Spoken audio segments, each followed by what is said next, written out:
There once was a man named Gold Roger who was king of the pirates. He had fame, power, and wealth beyond your wildest dreams. Before they hung him from the gallows, these were the final words he said. Our perspective is yours for the taking, but you'll have to join us first. We left everything we debated at the Yonkō Table. Ever since, pirates from all over the world set sail for the Grand Line, searching for the Yonkō Table, the table that will make their dreams come true. Yo, folks. That is the voice of GrandMasterHoop coming at you to present the Yonkō Table. We are back at the table tonight to talk about the latest and the greatest from hit director and writer Jordan Peele, for he has just released the film Nope. And we're here to talk about Nope. Again, that's GrandMasterHoop running things over here at the helm, but I am never alone in these ventures. Dr. Jace, my fellow Yonkō, is not with me tonight, but we do have Supernovas here to discuss Nope. Let's hear who we're discussing Nope with tonight. All right, so let's get into it. So, Jordan Peele's Nope. It's the third entry from Jordan Peele behind the director's camera. I don't know what you're gonna go. It's Jordan Peele back at it again with another, I would say, a nuanced horror film. Jordan Peele seems to be on a hot streak. I can definitely say his previous films, which were Get Out and Us, he was 2 for 2. And now we got Nope, and he's re-teaming with hit star and now Oscar winner Daniel Kaluuya, and he's bringing in Keke Palmer and Steven Yeun, amongst others, for the ride. Nope. What y'all think of Nope? Yup. You know what? On my Letterboxd review, what I wrote, my review was yup, and I think 3 exclamation points. So I think that about says it. Should we close out the podcast? Yeah, I think that wraps it up. Yeah, I think that sure. wraps it. Huh. It's good. 3 for 3? Is he 3 for 3? He's 3 for 3 for me. Mm-hmm. You know what's funny is that it was an unpopular place to be, but I was never a large fan of Get Out or Us, both for different reasons. I felt like some of the messaging kind of just felt, I don't know, a little too strong in Get Out.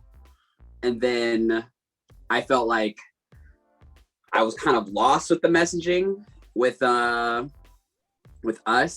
And it just felt like, you know, we're going to get into this. It just felt like Nope was just like, at least for me, the perfect pitch. So it was a sweet spot for you. You had 2 extremes at first, and then you hit a sweet spot with this one. Yeah, you know, I think like, you know, he's probably 3 for 3. I would still give him, say they're all hits. But at least for me, this is like, in my eyes, the first home run.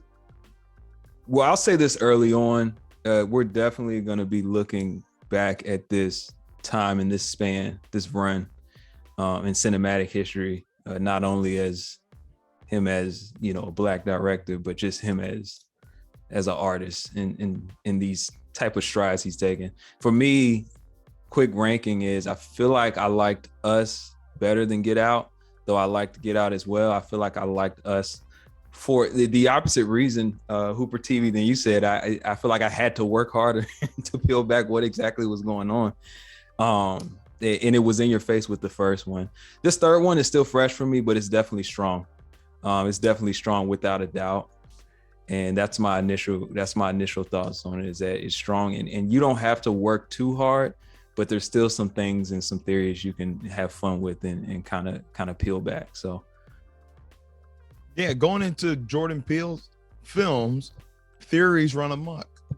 I don't know if y'all had theories going into this film, but I mean, I feel the second trailer, you know, they revealed it was a UFO, and from there it was like, well, yeah, should we issue a spoiler warning? Because like, I think we should issue a spoiler warning now, because like we're gonna get into it. Well, the UFO was released. They showed it in the trailer. It's not a UFO anymore.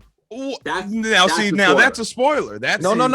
It's not a spoiler. It's a UFA. UAP. Is that what they say? UAP. The Pentagon. This is official documentation. A UAP. That's true. There you go. UAP. But that was released in the trailer, and so Okay, you're right. We haven't spoiled anything yet. Maybe we should.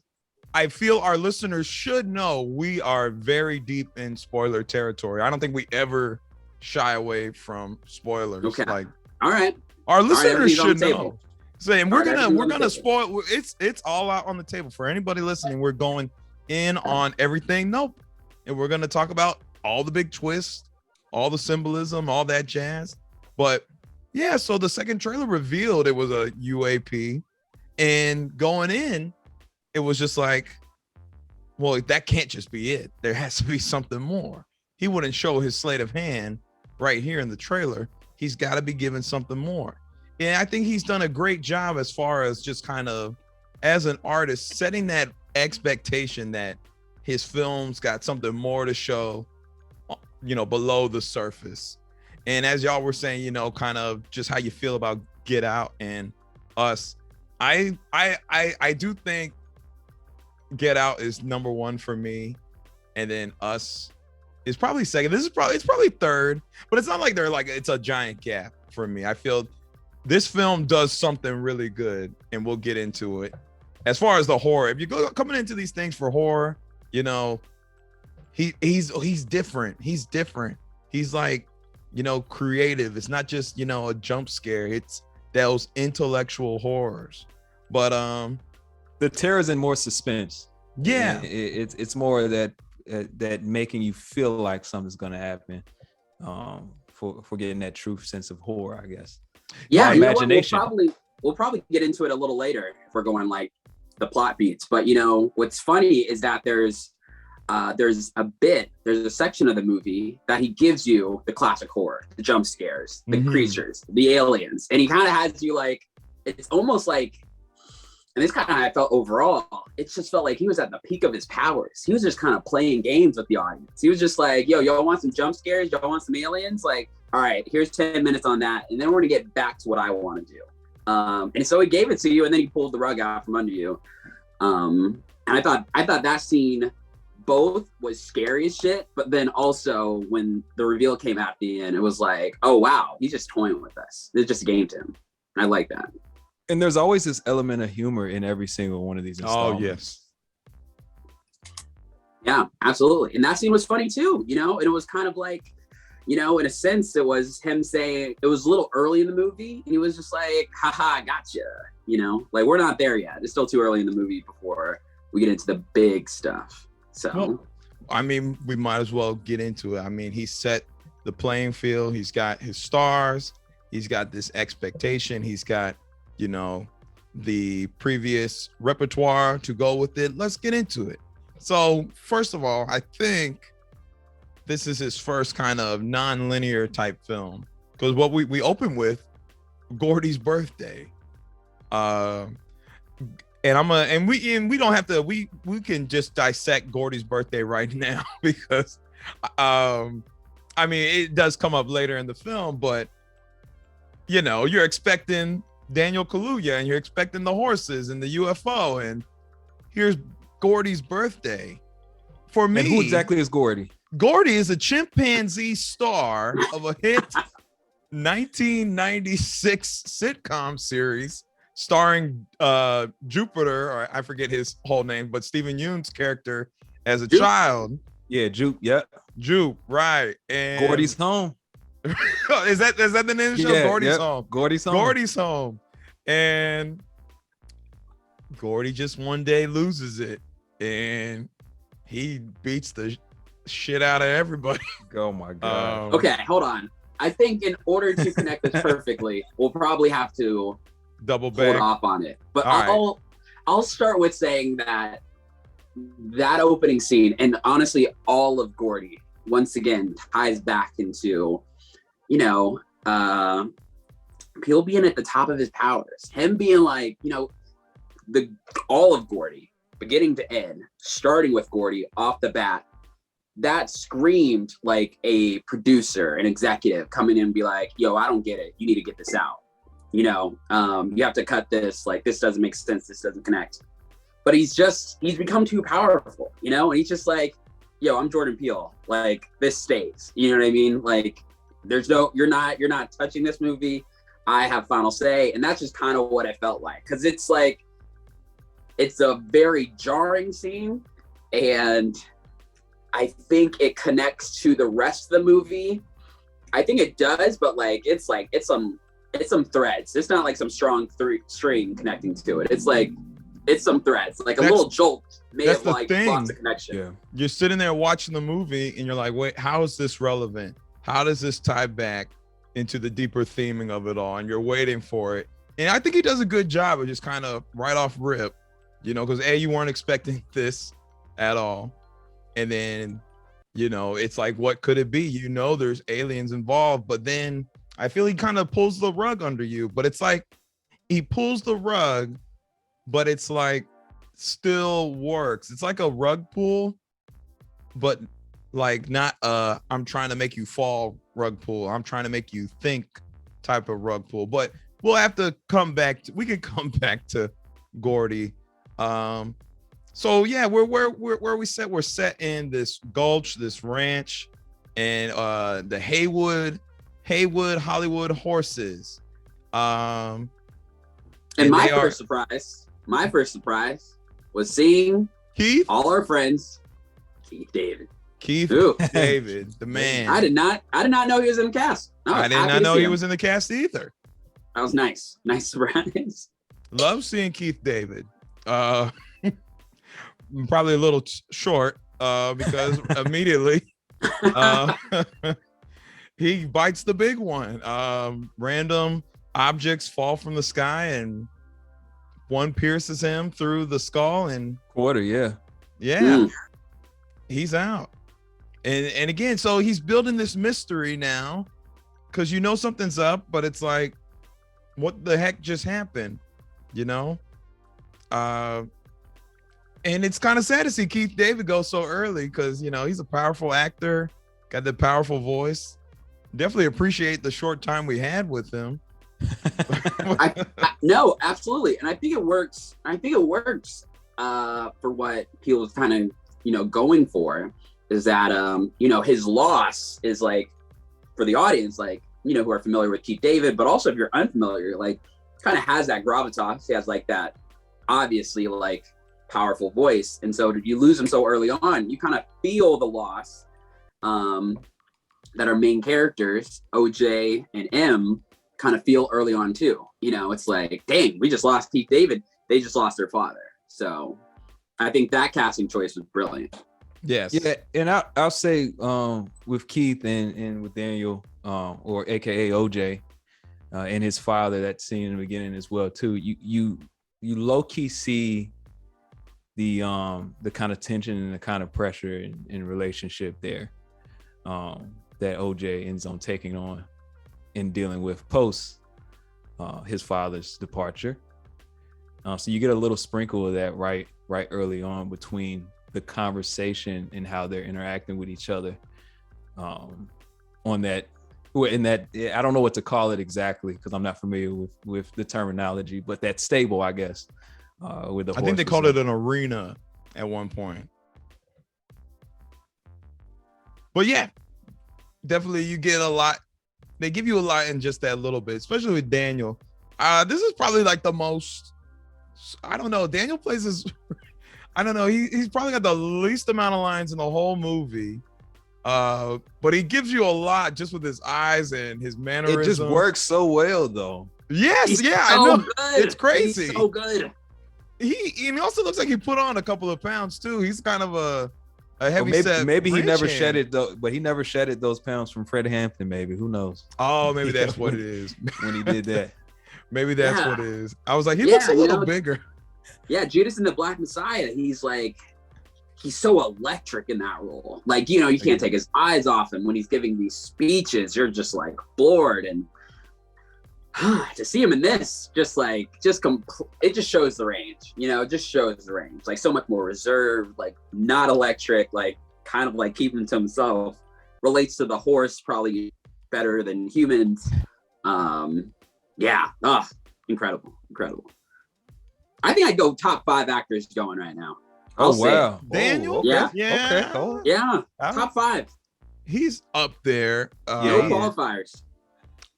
He's I have to definitely sit down up and there. think about it. He's on a But run he's definitely right now. strong for sure. He's on a run right now. If you're talking black actors too, he's definitely up there. No qualifiers. No right. qualifiers. Best actor. There's no in between.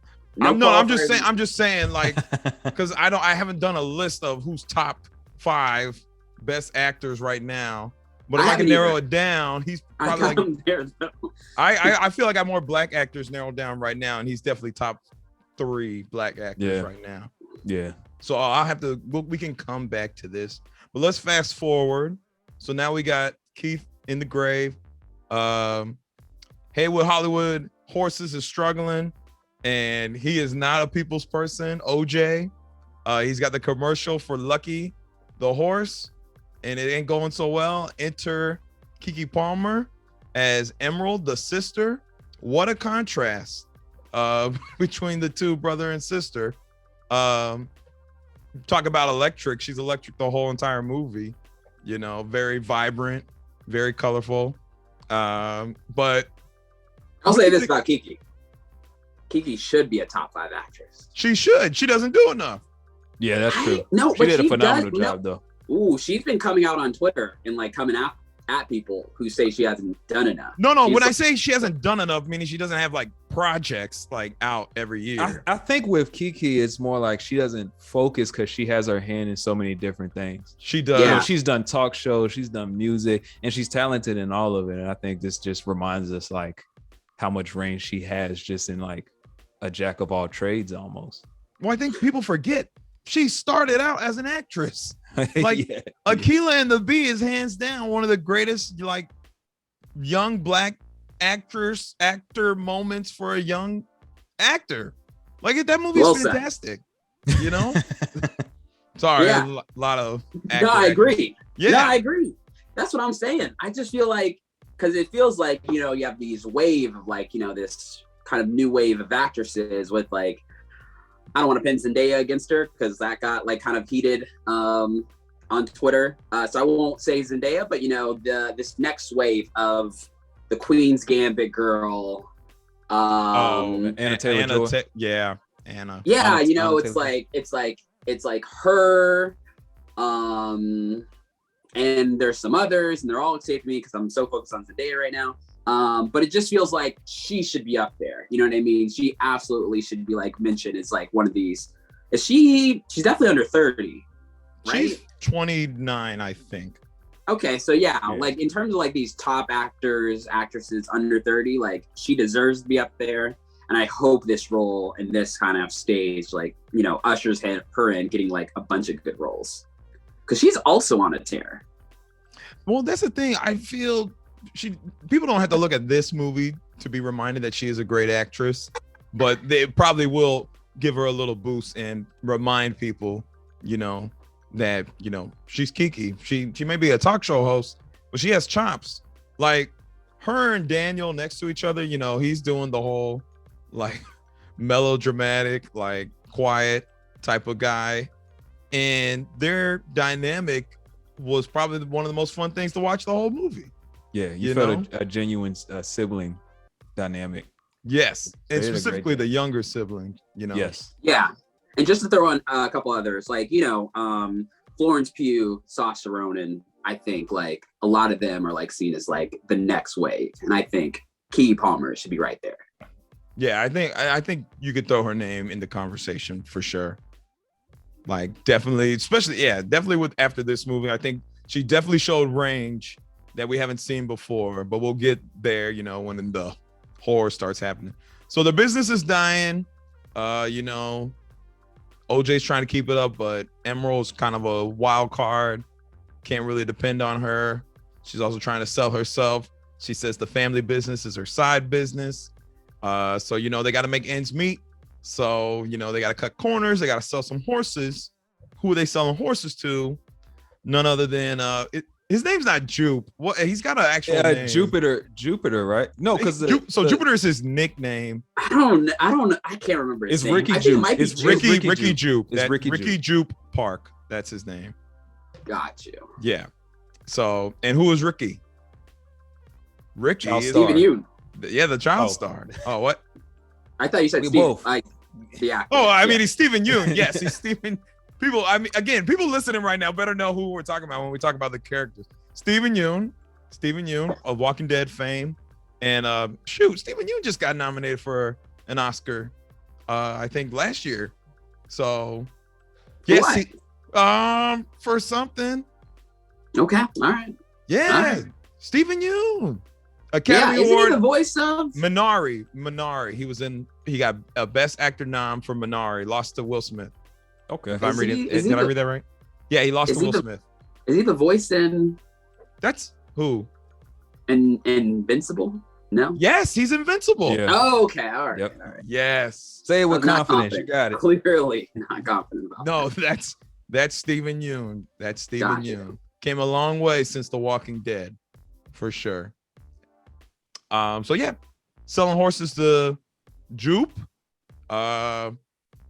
And Jupe kind of opens the door. Now let's peel back a little more Gordy. I think he gives more Gordy information here. He has a whole Gordy room. Yes. And A there secret room. is a us Easter egg. There was? in His There office. was? Scissors.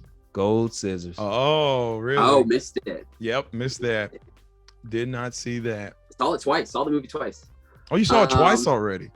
Yeah, somebody wanted to see it again, so I was like, loved it. Let's go. So I'll say here that it feels like one of the thematic threads that Peele is playing with here is dealing with grief. They start off early on with Keith David dying, and then like his loss is felt throughout like the rest of the movie. And then they're hinting at it, early on, but like you can tell like something really bad went down with the monkey, with Gordy and Jupe's character, Steven Yeun's character. You still don't quite know why, but in that scene, a couple of things happen when M and OJ go to meet them. First, he shows them like that secret back room. And he's like been keeping all the memorabilia from that horrific night, which is, I don't know. I doubt a therapist would say that's a good way to deal with something tragic happening to you. But one of my favorite scenes is when he's asked about what happened and he tries to tell it to M, and the only way he can process it Is the SNL. is the SNL skit. And it's like, one, it's really funny that he's like, what does he say? I can't remember if it's like Chris Farley or something. Oh no, Chris Kattan. It was Chris Kattan. And he's like, Chris Kattan is crushing it. And he uses like this vernacular. Oh, that's you know what? The word crushing. I didn't think about it. Yep. He's saying it in like this vernacular that's so like modern and like just like funny, the way we would talk about like Daniel Kaluuya in this movie. Oh, he's crushing it. And I just found it, one, hilarious, but also like deeply saddening and troubling, because like clearly he has not processed what happened to him even a little bit. If the only way you can talk about it is like saying like the SNL skit crushed it, like, okay, this guy still clearly all these years later has not come to grips with what went down that time. Wild stuff. But it's enough subtlety to where you still don't really know what really went down and where kind of his perspective of it was. So he's building. There's two non-linear stories going on here. What really happened with Gordy, and then the current story. So it's building. You got two things you want to focus on, and then realize that they're gonna play some connectivity throughout. Forgot to mention, I guess this is important looking back. Lucky freaking out during the commercial. Don't distract the horse. Don't look the horse in the eye. In the eyes, yeah. Right. Just wanted to throw that out there. I feel it all plays a part coming up. But for sure. Again, it's like he gives you pieces of the puzzle, and then they fit, but they all fit like disjointly. Well, it's like y'all said that we don't know. Like as the audience, you still don't know exactly what's going on with that story. Right. You have no idea why it's and relevant. you see stuff like the shoe is in the box. You The saw shoe. the shoe in the opening scene and you're like, what the heck's going on with this shoe? You see it in the box and he still doesn't explain the shoe. So us as the audience are sitting there like, Which I still don't What is understand the somebody shoe. I love that he doesn't explain the shoe. The So- shoe They never is- explain the shoe, right? yeah, they kind of touch on what they kind of do, just not, you'll miss it. Huh. We'll get there. Okay, sure. You They gotta don't point really it out. explain it, but the Yeah, parallel well- that I see, we'll get it. Yeah. We'll get it. Okay. We'll get there. We'll get there. We're taking the audience on a journey. Yeah, sure. So they're selling horses to Jupe. They saw Lucky. Jupe, and also Jupe runs this like little Jupiter's claim, Jupiter's Claim, a little sideshow, like a little theme park. Yeah, it felt like and I, not too familiar with like the outskirts of Hollywood, but it felt real to me. Like, you could just see like a child star who like obviously could, sell their name and likeness and like make a living off of that, but probably didn't amount to much, just being able to, get a cheap theme park out on the outskirts. Well, living off of that name alone, living off that claim to fame. Yeah. Right. Yeah. There's like 30 people running around that theme park. It was no Disney World. Oh, you could no. see see that being like an outcome for, Macaulay Culkin ain't really a good one. But I mean, I don't know any celebrities that have a theme park or a little rundown type of thing like this. But I'm sure there might be some. I can see some. I think there's a commentary here on Jupe and the Most sitcoms. Yeah. Most definitely as a child star. Oh, fun fact too. There is, I don't know if y'all checked out there's a website For Jupe? you can type in Jupiter's Claim and it goes to like this little like this funny website of like this. Check it out, please. There Check we it go. out right after you get off. Oh, that's a did you know actually. Drop the link in the description. Gotcha. Yeah. We're definitely gonna do a did you know. Check us out on TikTok. So we back at their ranch. I forget the name of their ranch. The Gulch. Haywood. Oh, I don't even know. Haywood, something. Well, that's the whole. I don't know. Yeah. Not Okay. So they're back at their ranch. This movie's so good. Why? What happened? Well, it's so I think this might be a perfect time to talk about. We said Kaluuya, great. We've all said he's a top 5 actor currently going. We said Keke Palmer's great. We've all said like clearly she should be a top 5 actress going right now. But like what really makes this movie sing for me is like their relationship, their connection. Yes. Like, when they arrive back at that ranch and, OJ is just like, well, I got some work to do. And M's like, I can't remember the exact quote, but she crushes it. She's like, I thought you wanted to get in Dad's liquor cabinet. And it's like, and like OJ kind of stops and pauses and he's like, and then he like mentions like some weed and like you can just tell like that's brother and sister. Like Yeah. Jordan Peele captured like that deep, close connection of brother and sister, which I thought was really cool throughout the movie. And it really showcases like in that scene when they arrive back at the ranch. Again, I think their dynamic is the anchor of this whole film, really. Yeah. Like they're probably the most fun duo to watch. I mean, I guess Absolutely. it turns into a trio, I guess, later on, but yeah, it resonates throughout the whole film, Even again, he barely says more than 10 words in during a line or a scene, but Kaluuya really sells the brotherly aspect, even if she's the one doing the most, So Yeah, it's that thing. I think it's like that true to life aspect of like really close brothers and sisters. Reminds me of my long lost brother that I once had. That like, like they can be at different energies. They can be like like separated for some time, but like, you know, there's always that like same wavelength where it only takes us a couple words. Like, you know, like it feels like M knows what she's doing when she says like the liquor cabinet, and OJ knows what he's doing when he brings up, you know, the weed they're gonna smoke or whatever, you know. Very similar to my long lost brother. Definitely he could read me when I did not want to be read, you know, and knew what was going on, knew what buttons to say, what buttons to push. They capture it really well.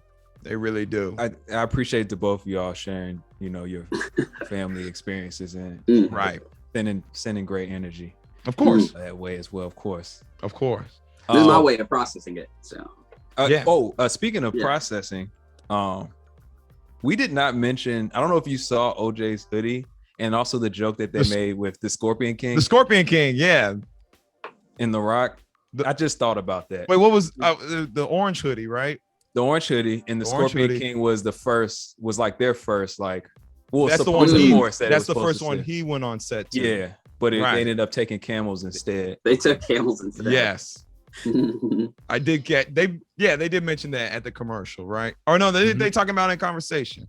It was Scorpion King was the first one, and he's wearing the Scorpion King hoodie the whole time. Is he wearing that orange hoodie the whole time? Most of McKinnon time. I know he put it on at the end of the film because it's kind of like a big deal. Yeah. But here we are at the house. They are relating. They are talking about their dad. Their dad also didn't let M train one of the horses. And that was a big thing as to why she kind of, you know, distanced herself and whatnot. And then I also, you know, I like how I like films that do the whole kind of title sequences for like, this is a chapter. This is what's going on. I think this is Ghost. This chapter is known as That's Ghost. The horse. It starts right now too. Yeah, it starts right now. Yeah. He just keeps hitting you with like these kind of jarring aspects. He doesn't want you to stay on your feet. It's like first it's Gordy, and then the movie starts, and then it's like boom, this is gonna be a chapter movie. You know, I almost thought we were about to see completely different actors. You know, like I was like, what? Why do we need this title sequence? Yeah. You know, because usually when they're doing that, it starts like towards the beginning. You know, the fact that it comes in like, you know, 15, maybe 20 minutes in. I don't know. I think it's to add on to kind of like keep you on your toes. That he's like, you know, he's always keeping you on an edge in this movie. You never quite know what movie you're in. I don't even think until the end. You know, so I mean, I still don't do it.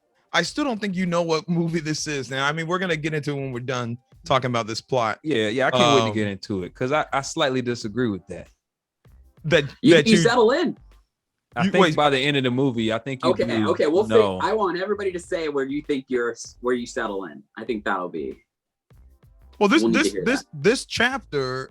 Well, now you're kind of in the movie. You're getting a sense of what this movie is now. I mean, here's the action. Here's the action, right? This is Ghost runs away, right? Ghost runs away, yeah. He follows Ghost. He gets to see a little bit of Jupe's Jupe's light show's going on, right? Yeah. Oh, I mean, it's not his light show, but you see his lights go, they're on, and then they go off. Yeah. Mm-hmm. And you can hear him giving the speech too. The speech he gives later on. I didn't realize we don't know what's going on. And we don't know what's going on. We don't know what's going on. You don't know what's going on. Makes no sense. Yeah. But he's listening. Oh my gosh, you're right. Because then he looks up at the sky and he hears the screaming. Mm-hmm. Yes. Yeah. So at this point too, Ghost is nowhere in sight. He's looking up in the sky and he hears screaming. And I think his house lights turn off too, because M was listening to music. Yep, M loses all the power. Right, and she's the one that relays and says, "Hey, the power went out." See, not before though. Not before. He sees it. OJ catches a glimpse. Yes, he sees it. Oh, we're gonna get into this filmmaking, but like that quick glimpse. It was enough. It was enough. Perfect. It was scary too. Like, what the freak's going on? I felt fear. You see it, and you're like, oh shit, yeah. Yeah. And that's cinematography too, because it as quickly as you see it, it disappears into the clouds, and it goes like almost entirely right back to his face. You know, it's the perfect amount. Yeah. So here we have it, and now he's like, I saw this. You know. Yeah, and you know what? You're like, it's an alien invasion movie, and you think you know what movie you're in.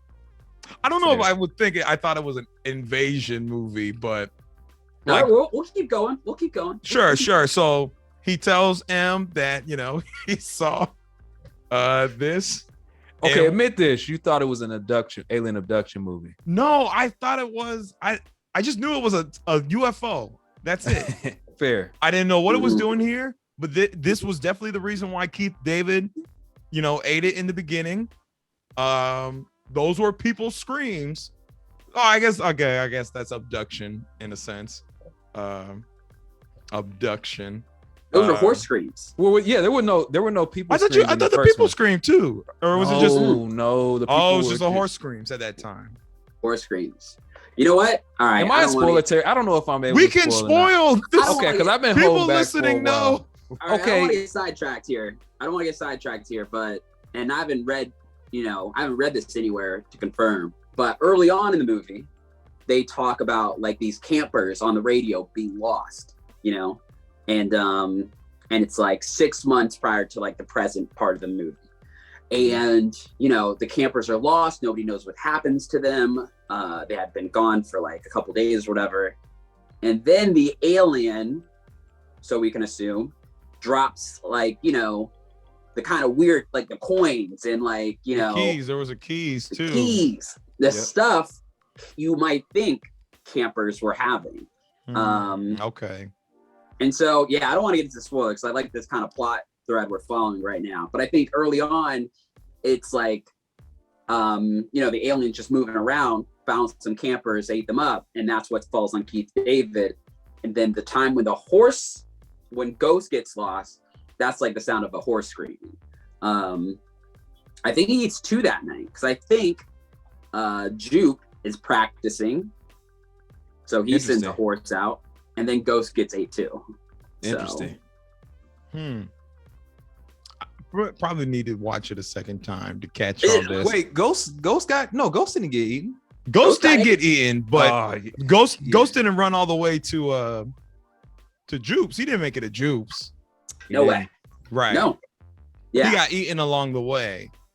Exactly. I think Jupe has been playing the little rope-a-dope with the Ghost and with the alien spaceship. Mm-hmm. One horse got ate that night. The alien was like, all right, that was good. Oh, another horse. And then he was going home. Yeah, that's what I'm thinking. To be fair, we don't even know the horses are getting devoured at that moment. We don't. I mean, you do hear hear the question. Because he said just disappearing. He said, I heard Ghost scream like I never heard a horse scream ever. Yeah. You know? And that was when he's up there. So I'll say real quick to Hooper TV's point that this is another great point out of this movie is that it sprinkles a lot of theories in there in general, or a lot of things. So like you mentioned in the campers, you know, it's a lot of theories about abductions happening in areas that are not so populated in campsites and parks and everything. So there's already like a whole like theory about that going on anyway. So Jordan Peele's like, let's sprinkle that into the movie. Why don't we? It's almost like playing off of already fears people have, you know? Definitely. Yeah. Now giving kind of confirmation this is what actually is happening. So imagine if these fears came to fruition. Mm-hmm. That's what he's presenting you. I think Peele's really tapped into some of that stuff. It's good. It's he's playing off of everyday fears. You know, people believe in aliens, people believe in abductions, and you know, and Jupe's thing is sus. Like, I would never want to go there. You know, I don't know. I don't trust Jupe's little setup. So I don't know. It screams cult. And it's almost cult-ish. He's feeding. Let me stop. Getting ahead of myself. So what's their big thing is OJ sees it. right. OJ sees it, goes back to M. And it's so funny because I think the movie, it's called Nope. And I think, correct me if I'm wrong, I think a lot of Black people saw this title and was like, finally, a movie about Black people who just say nope. And they're just like, oh, there's like something creepy going around. Well, I'm out of here. That's he literally came out and said that. Kaluuya said it in an interview. He was like, when Jordan approached him about this film, they had like a 2-hour conversation and he never asked the title of the film. And then he told him it was Nope. And he was like, that's the reaction I want people to have when they watch this movie. Yep. Yeah, because that always felt like you'd be watching these horror movies of like, these people of white descent being like, you know what, we got to go back into the haunted house. And I just feel like, a lot of Black people in the audience were just like, what? No, nope. Just leave. Like, what? Nope.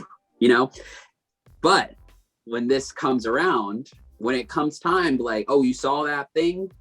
They don't say nope, at least not yet. They decide they want to film it. They want to get the shot, the Oprah shot. The Oprah shot. The Oprah shot. So I have a couple. I'm gonna be quick here. One, I love this. I love the phrase Oprah shot. It's like perfect.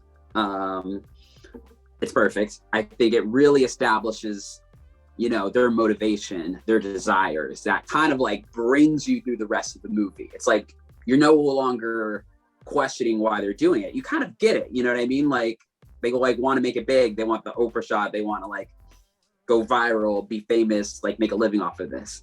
And so I think there's a small thing of for the family as well, because there's a lot of history with that ranch. So you see that pressure as well kick in. Yeah, and so I think this comes back to like, maybe Jordan Peele's second interest is just like, broadly speaking, like I'm sure there's think pieces that get to this a little more clear cut, more deeply, but like, just like American capitalism, this desire to, oh gosh, here we go. Nino would love this.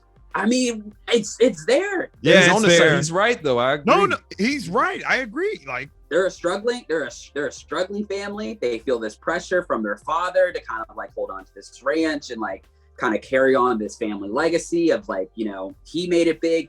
Like OJ says early on, like, you gotta hand it to Dad. He changed the industry. And you can kind of tell when he says that OJ, one, doesn't want to like ruin that legacy, but also wants to like do something similar, which is pretty much the American dream. You know what I mean? Is to make it big, is to become someone, is to like, once upon a time have that, house with the white picket fence. It's this ideal, aspirational, kind of never reachable, attainable place. And that's what they're kind of after. And I both love it because I think the Oprah shot captures it perfectly, but it also gets at why they're not saying nope. You know what I mean? Like so many of these horror movies, you're just like, dude, not worth it. Just turn around. But like this one gives you kind of like that underlying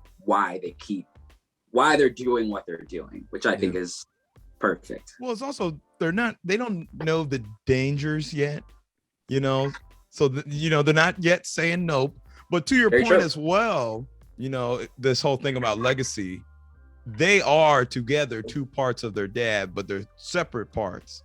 OJ lacks the charisma of his dad. She inherited that. And that's why they're supposed to work together, to sell like these commercials and whatnot. He's the horse trainer. She's the salesman. But she also doesn't work hard. Correct. She's asked to work hard. She says no. Actually, they say the word nope throughout the film, not only to the horror elements. I don't know if you caught that. Yeah, I did. Yeah, you gotta give OJ credit too. He's the hard worker. You're right. M got the charisma of Keith David, but OJ got that kind of like work hard mentality. The ethic, right. And so now they gotta really work together. Yeah, now they're both on the same page because I can see that. To get a shot, you don't have to work to get a shot, you buy some equipment, you take a picture. Like you said, she doesn't have the work ethic. So this is easy money right here. She barely has to work to sell this picture, and then all their dreams come true. I wanna add that we start to notice a pattern of which our main characters, kind of figure out, but to kind of give that parallel also to what HooperTV was saying, we start to notice, and they've mentioned this a lot, so we've already heard about spectacle, right? We start to notice pattern of a lot of these characters trying to, quote unquote, for lack of a better metaphor, get the Oprah shot. Whether it's Jupe, whether it's some other characters that we'll get to very soon, everybody is trying to get their own version of the Oprah shot. Yes. Oof. Yeah. I'm gonna write that down because actually, to that point, it's like every character is not satisfied with their own, kind of what's going on in their lives. They know there's something more worthwhile out there, or they want something more out there. Like they want. Yes, that's a good way to put it. And we meet our third lead now because he's considered the third lead. Yes, lead? He's the third. I mean, Stephen Yeun is kind of like his own. I think Stephen Yeun's the third. Stephen Yeun goes on the star billing, but this dude's been on the press tour with everybody. He's big. He plays a role. He's big. He's not a well-known name over Daniel, Kiki, and Stephen. Oh my gosh, I forgot his name. What is his Angel? Angel. See, talking about, want the Oprah shot, they're not satisfied with their life. He's working this tech store or the tech department. He comes and he's like, y'all can either set it up or I could do it and probably not take like a day or two. I could do it within like 2 hours or so. And he inserts himself, he's like, what are y'all trying to do? Or what are y'all trying to get? Illegally as well. Was it illegal? They didn't pay for it? For him to watch surveillance? Oh, yeah, that he part, watches their stuff. He really inserts himself, and he keeps inserting himself. He shows back up at the ranch to say, like, yo, y'all seen it yet? Well, yes, he made the perfect discovery, though.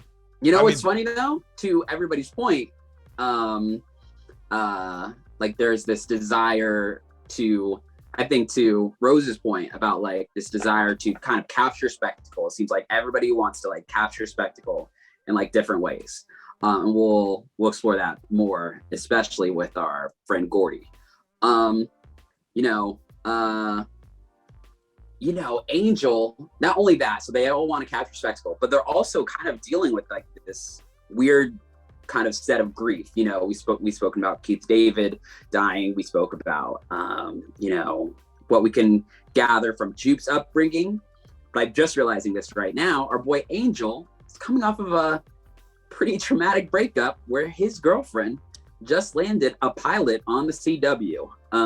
That's very true. He's kind of going through it too. You know what I mean?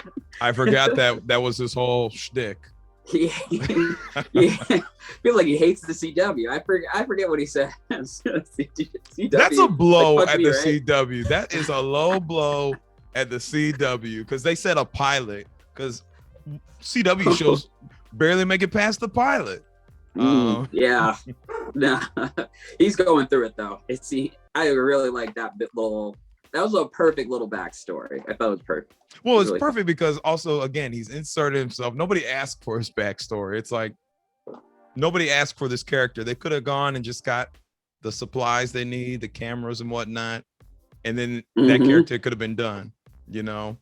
But that adds to his character. Yeah. Nobody wants him here, but he's here. But he makes an important discovery, and I think we're timelining it right. He comes back and he notices the cloud. Well, he notices the cloud, but before that, Oh, did I forget something? Oh, I'm trying to think. So he comes through. He sets everything up. He does. Kiki's like, gotta go do something. She goes and gets the statue the horse statue. Right. Yep. You know, and then they set that up. In Takes it from Jupiter. Takes it from Jupiter's clan. Yeah. Yeah. Oh yeah. Starts a up. prank war. Jupe shows up and is like, "Hey," and she's like, "Hey," and then he's like, "Where'd you?" And she's like, "Where'd you get yours?" And says it like before he could say it. And he's nowhere near them. And he invites them to a show on Friday night. Yes. He does. He does invite them to the show on Friday night. Yeah, he does. The Star Lasso. Star Lasso. Oh, Star Lasso. Mm-hmm. Okay. Good stuff. Good. I would say, like, I'm not a big go see a movie twice person, but like there is a lot of little things in this movie that I think for sure really, just really like make the second viewing I think really nice. An intellectual film like this, you're always going to catch more the second time around. You know, I watched it in 4D as well. Oh, you did? Yeah, just wait, 4DX? 4DX, yeah. Oh, was that cool? Was it rocking? It actually was cool. It was cool. I actually enjoyed it. It was more immersive. My only gripe with 4DX is sometimes you can hear the machine, you know, if it's open, you can hear it kind of revving up. Yeah. But other than that, you don't have to see that movie like that.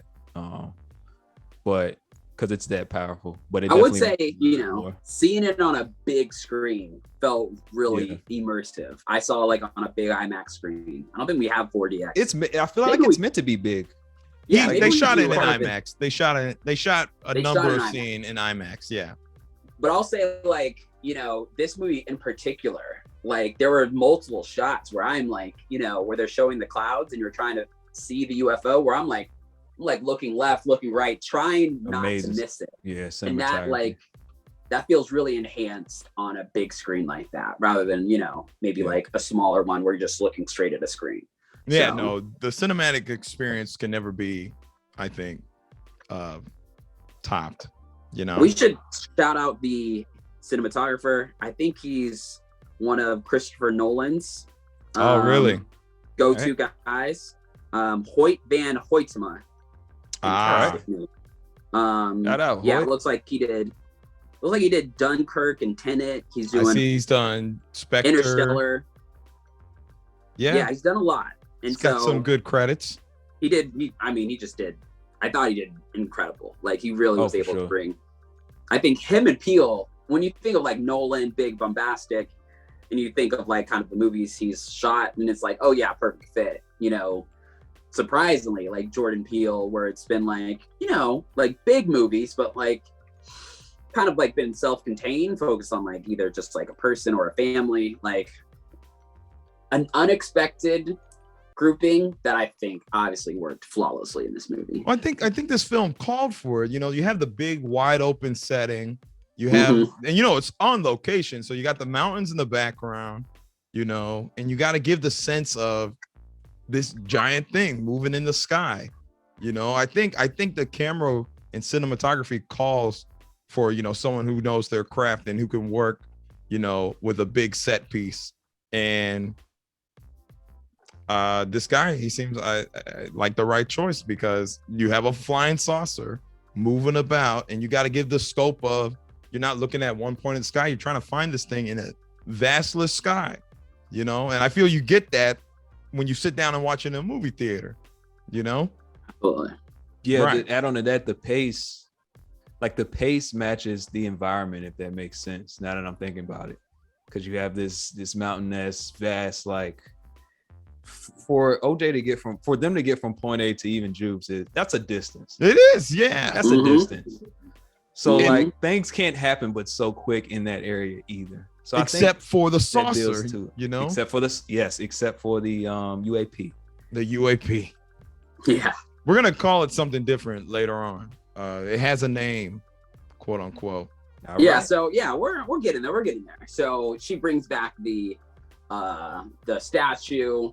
They set up the cameras in another great scene. You're watching, and I think this is what triggers Angel to be like, "What's going on?" He's OJ's like a little higher to the camera. Yeah, like that was the good. angle of the camera, and he's like, he just keeps pointing up, and Angel's just like, "What?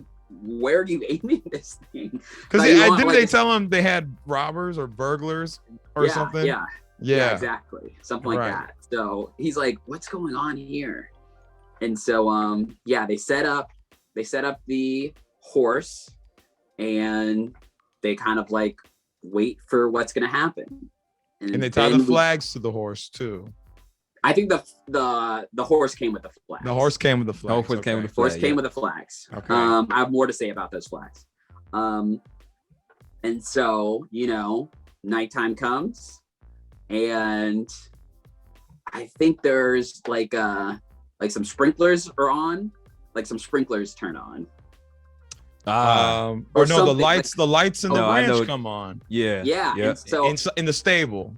and OJ has to go exploring, and this gets to what I was talking about earlier, just kind of Jordan Peele kind of just flexing some muscle. And I think this gets to what we were saying earlier about like, what movie is this? It's like OJ goes in, OJ turns the light off, the light comes back on, the camera focuses on OJ kind of turning around to look, and it lingers there for a little bit, then the camera flips, and you see a little creature. You don't see it at first. I didn't see it at first until it Yeah. started moving so subtly. I was like, oh shit, it's right there. Right. And then Yeah. what? Another one moved from behind it too. I don't think the camera moves. I think it starts to stand up, and the camera stays right there. Yeah. And you're like, oh shit, alien invasion. I know what movie we're in now. And then another one pops up for the jump scare. Yes. Well, Well, they also have how that big. You can't tell the size of them either. No, 'cause you the way can't. it's being shot and the way they're moving. Yeah. But then Very you had true. that great scene too, where he's got his camera out, his phone camera, and it's peeking its head ever so slightly around the corner, and you're like, Which "What are I you think doing?" is hilarious. Like, I see, think it's hilarious because he's still trying to capture the Yeah. shot. He has Yes. this old school phone out that he's trying to. Yeah. At this point, you're telling him, "What are you doing?" Like, you're run. Nope. This is where you should be saying nope. Mhm. And then then they hit you with the jump scare, and then first rug pull, I think. Because it's just Jupe's kids. Wait, It ends before up you being jump into just- Jupe's kid, he punches one. He He punches. punches one, which is really funny. It ends up being Chupe's kids. And like I was saying earlier, yeah, it's like a rug pull. It's kind of like, him like just kind of like flexing some muscle, but it also feels like Jordan just being like, yo, I can do jump scares. You know what I mean? Like I could crush a jump scare movie. I'm choosing not to. Just a little taste. I could do a whole movie like this. I could do Scream. I could do Halloween Kills or whatever. But I'm going for, dare I say it? He's going for big spectacle. He's going Go for ahead and say something it. more. You know what I mean? So, which ties right back into obviously the thematic things he's exploring. So I don't know. It's like when I saw it the second time, it was kind of weird because the first time, obviously, you're terrified. You're like, oh, Right. shit, there's the aliens. And the second time, you know the joke. And so it's kind of like, you're just waiting for the punchline, which isn't like obviously the best experience when you know the punchline. But I don't know, still really like that scene. Yeah, no, it was definitely had me on my toes, and Captain Falcon as well. And actually, we were surrounded by a good couple of people, and they were all talking like, "Ooh, what are you doing? You better run." You better There was move." one guy beside me, and he was curling up in his seat, and he was like, "Oh hell no, no." And that's Nope. the effect. That's the effect that you should have in that scene. And then, it's a rug pull, and as HooperTV said, he's going for something more. And then, because what? Do they have another encounter with the UAP that night, or that was Yeah. that? Because it has to eat the statue. And it has to eat the it starts a statue. tornado. The bug. It starts a tornado. The The bug locust, gets- right? Locust. Or the The, praying yeah. mantis, Which right? I want to Praying say real mantis. quick, at least for me, when the praying mantis was on there, in my mind, I'm like, what is? Because you still don't know what's going on. So I'm like, is this like intentionally happening from the? Praying Yes, I mantis? thought it was an alien. Yes, too. Yeah. definitely thought that too. Thought it was like, Mhm. oh, they can control the insects. This is all planned. I think it's just Wild. coincidence at this point. It was pure coincidence. Yeah. But Yeah, in the definitely. moment, I was like, "What? This can't be." I was too like, crazy to be what specific. what else could go wrong? You know, Yeah. it's here because it starts. I think this is the first time we see it start the tornado, and he's running. I think. If I'm not Yeah, mistaken. I think he does run. And I think he like hides under The one shed. of the things. Yeah. The shed. Because the thing definitely gets ate. No, or called up to the mothership. Yeah, they definitely. Yeah, it gets that, and then The statue does. right, and that's why it stops because it couldn't digest. I mean, It was just too much. It was just it's too much. taken. It was enough for the night. How about that? And you see this? You see the flags hanging out You see the flags hanging Mhm. out, for right? a little bit. Mhm. We also forgot. Did we even mention the that it messes with electronics and lights like that? I think that happened that time too. We mentioned it briefly, but yeah, the power one of the cameras went out, I think. Yes, exactly. Yeah. It's Because supposed to Angel have called. backup. It's supposed to Angel have a calls backup it, like, generator. Yeah. One went out, but the backup generator doesn't even work because it shuts on everything. Yep. Everything. You know. Yeah. That And puts so- Angel on alert too. Yes, Right. exactly. And Angel's Angel a joke. and Oh, what's her name from Euphoria? she makes a little appearance. Little appearance. Cat from Cat. Euphoria. Yeah. Cat. Just we pointed it out. I was like, look, it's Euphoria. Yeah. That was a I mean, nice little. I saw her name in the opening credits too. Funny enough, those opening credits, that is the thing. You know, with the Yep. names. Yeah. Yep, that's Yeah. right. Yeah. Weird. I mean, we'll come back to it. So yes, Angel the next day comes over, says, you know, what do you see?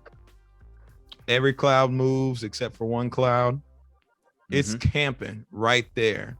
And Camping right there. to me, that's horror. It's right Yeah. there, Yeah. you know, like in plain sight. I mean, it thinks it's not seen, but the fact that they know it's there is scary because it's been right there the whole time, Yep. you know, just kind of waiting it out, playing a waiting game. So that builds suspense, and I feel a lot of it's nuanced and subtle, and it works. I think it works on many levels compared to your run-of-the-mill horror films. you know? Absolutely. Yeah. Like, what is the killer doing in the room in the corner for like 20 minutes? What's he gonna do? You know, but here it's a saucer, you know, that can close that distance in like 5 seconds, you know. and you still don't know what it's about, who's Right. inside, At all. what it's Right. after. It's just camping right there. But it's like the perfect amount because of like not being scared or kind of being not terrified yet, because they're just like, all right, let's just get it on film. They decide, I think at this point, to call the dude. They reach out to him, Anson, and hold up. Antlers Holst. Okay. Antlers Holst. Good name. What a name. Antlers Holst. And he's not about it. I forget why he's not about it. He says like the impossible shot's impossible. Yeah. He spoke Something in like a lot that. of code. He's very a lot cryptic. of riddles. Yeah. Yeah. Yeah, a lot of riddles, a lot of code. They call him cryptic. Angel calls him cryptic later in the film. He's like, Antlers is speaking cryptic. I don't know what he's doing. So yeah, he rejects them. And I think what we get is a digestion track next. Now the question is, does and obviously you could look up the plot, but like what happens next? Do we get what's happening at Jupe's, or do we get the Gordy flashback now? I think we do go back to Jupe's and we do get the Gordy flashback. I got her up right here. I'm trying not to look at it. I only look at it as a reference. Yeah, I'm trying to remember the sequence. Yes, so we go to Jupe's show. We don't actually get the flashback yet. We see what the show is about. Oh, yep. Yeah. Yep. And so, you know, he introduces you know, what he's been doing. He's the support from his wife and children, and then one of his co-stars is in the stands. Wait. Let's set the tone. Yeah, Let's set hold the on. tone Yeah. because Wait. you start in his office. He's obviously got some jitters, some nerves. Okay, fair. And I think what's his name realized. OJ realizes what's going down. He finally looks at the paper and is like, oh, that's what they Star Lasso. That's you I know mean what when they're doing. And he realizes what they're doing with the horses too, and why Juke's been buying so many horses. That's very true. He went back to check on a horse. I think he was like, I'm gonna go get lucky. Yeah, He said I'm gonna go get lucky. Weird stuff's going on. Yeah, I think he realized, and then we cut to them. Well, does he also realize? He says it doesn't move like a ship. Did he say that? Yes, he does say that. He starts saying stuff like that. You know, And he's in tune with the animals. While we're here, he also mentions the Emerald OJ, the concept of a bad miracle. Yes, Rose. And take it away. Bad miracle goes back to the shoe standing up as well. Oh, in the shots you see. And once we dive into Gordy's outbreak, I think we start to understand why. Because at what point does I won't, you know what, let's just go to the show. No, I think everything comes right at the show. No, you had it right. You're in Jupe's office and he's preparing for the show, and it zooms in on his face, and then it zooms in to young Jupe under the table. And now you get his perspective of what really went down. And Gordy is like crushing, as Chris Kattan did. He's crushing a poor woman. Yeah, I think it's the girl, his sister. Who miraculously survived. Which, okay, hold on. I got something to say about that. There's a I don't know if you're gonna tie it either, but there's a tie to that I know Peele had in his mind, or at least thought about, or maybe not. Go ahead. Well, I was just gonna say quickly that we spoke about the trailer, and the second trailer maybe spoiling some things. Yeah. And I'll come back to that point overall later. But I'll just say now, it's unfortunate, but like the girl who gets crushed, who comes to the show later, is like her deformed face is kind of used in the trailer. You're right. I think it's a misdirect where you're watching the trailer like, oh shit. It's a complete misdirect. It is a complete misdirect. When she's just like, unfortunately, had her face beat in by this chimp. So, which is crazy, because go look up chimp attacks and go look up the people who survive. It's bad. Also look up chimp attack survivor and look up Oprah. Oh, right. She brought There's a survivor that came on Oprah. Yeah, chimps are serious. Like Planet of the Apes nailed it. But also Oprah shot. Oh, the Oprah shot. Wow. You think? Chimp Survivor came on Oprah in 2009. Yeah, I remember that one. I think these are a little loose. I think there is an overall kind of commentary on like media in general. Oh, possibly. Yeah, I would. Yeah, I could see. Yeah, that. yeah. Let's. All right. So let's get to it. So hold on. So this is when. So before the ship comes down to Jupe's landing, right? They show all of Gordy's flashbacks. They show all Gordy's flashbacks. So this is the Gordy section. This is Gordy. Yes, this is Gordy's section. Yes. All right. Yeah. So yeah, we can get into it. It's like. It's like what we were saying earlier. I think it's like. And this will tie back into more. It's like this idea of capturing spectacle.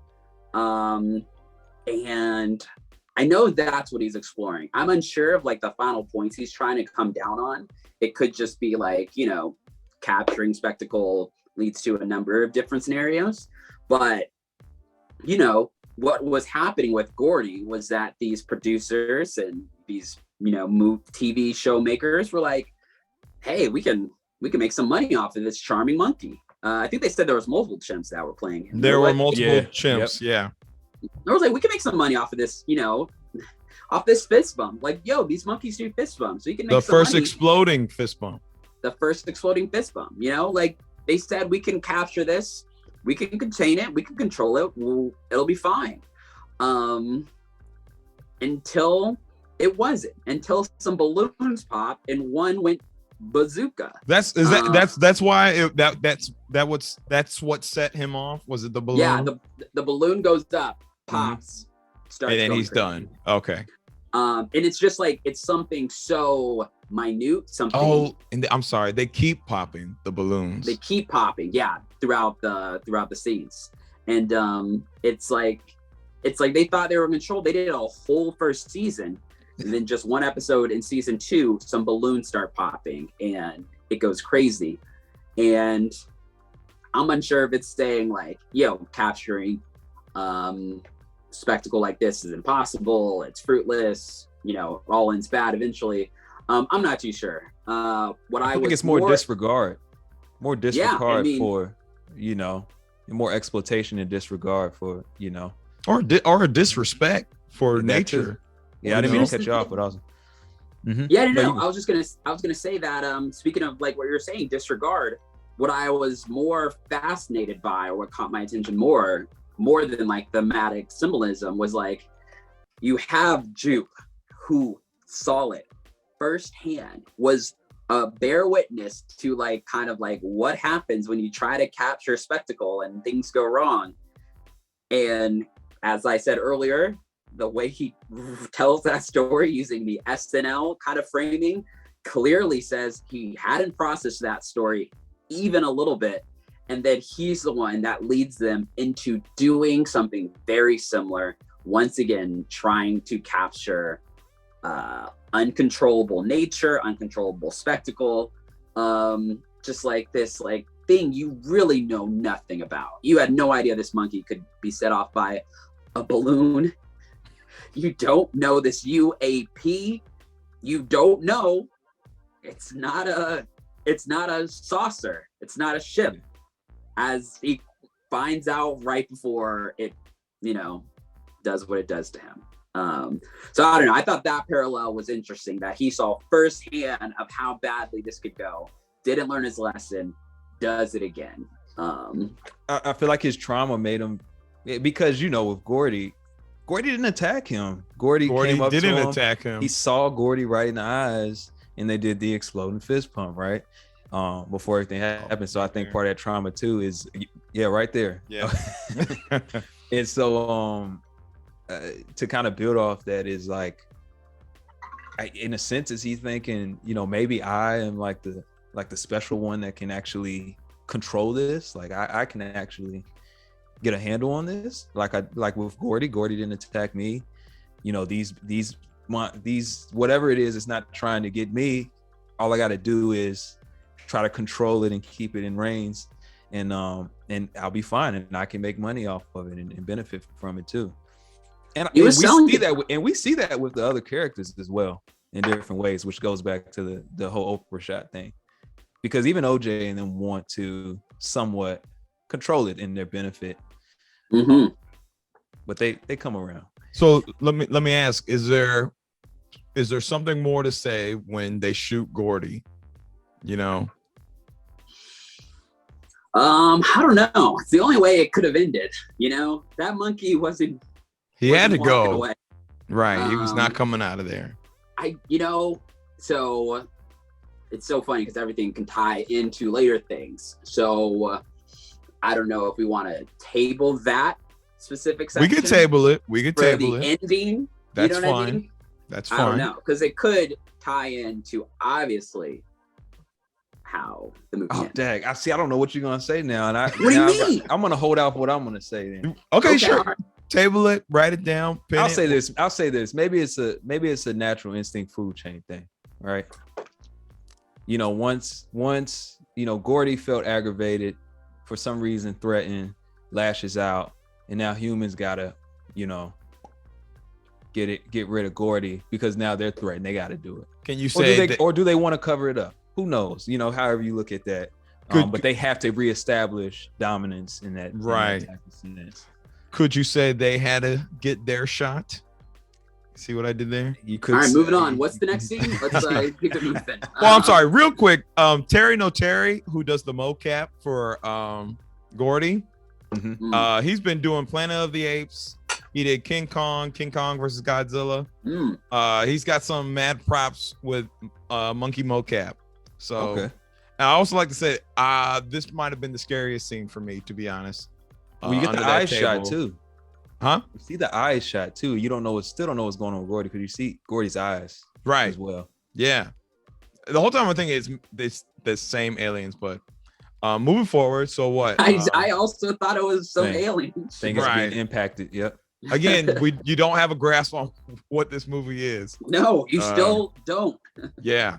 And So I want to what- say one more thing too. Go ahead.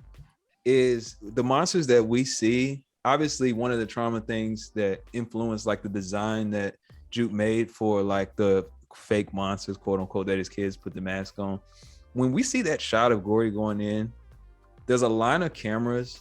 They look just like the eyes of the mask. Like immediately I noticed it as soon as it came in. I'm like, it looks like the mask that we saw the first like rug pull.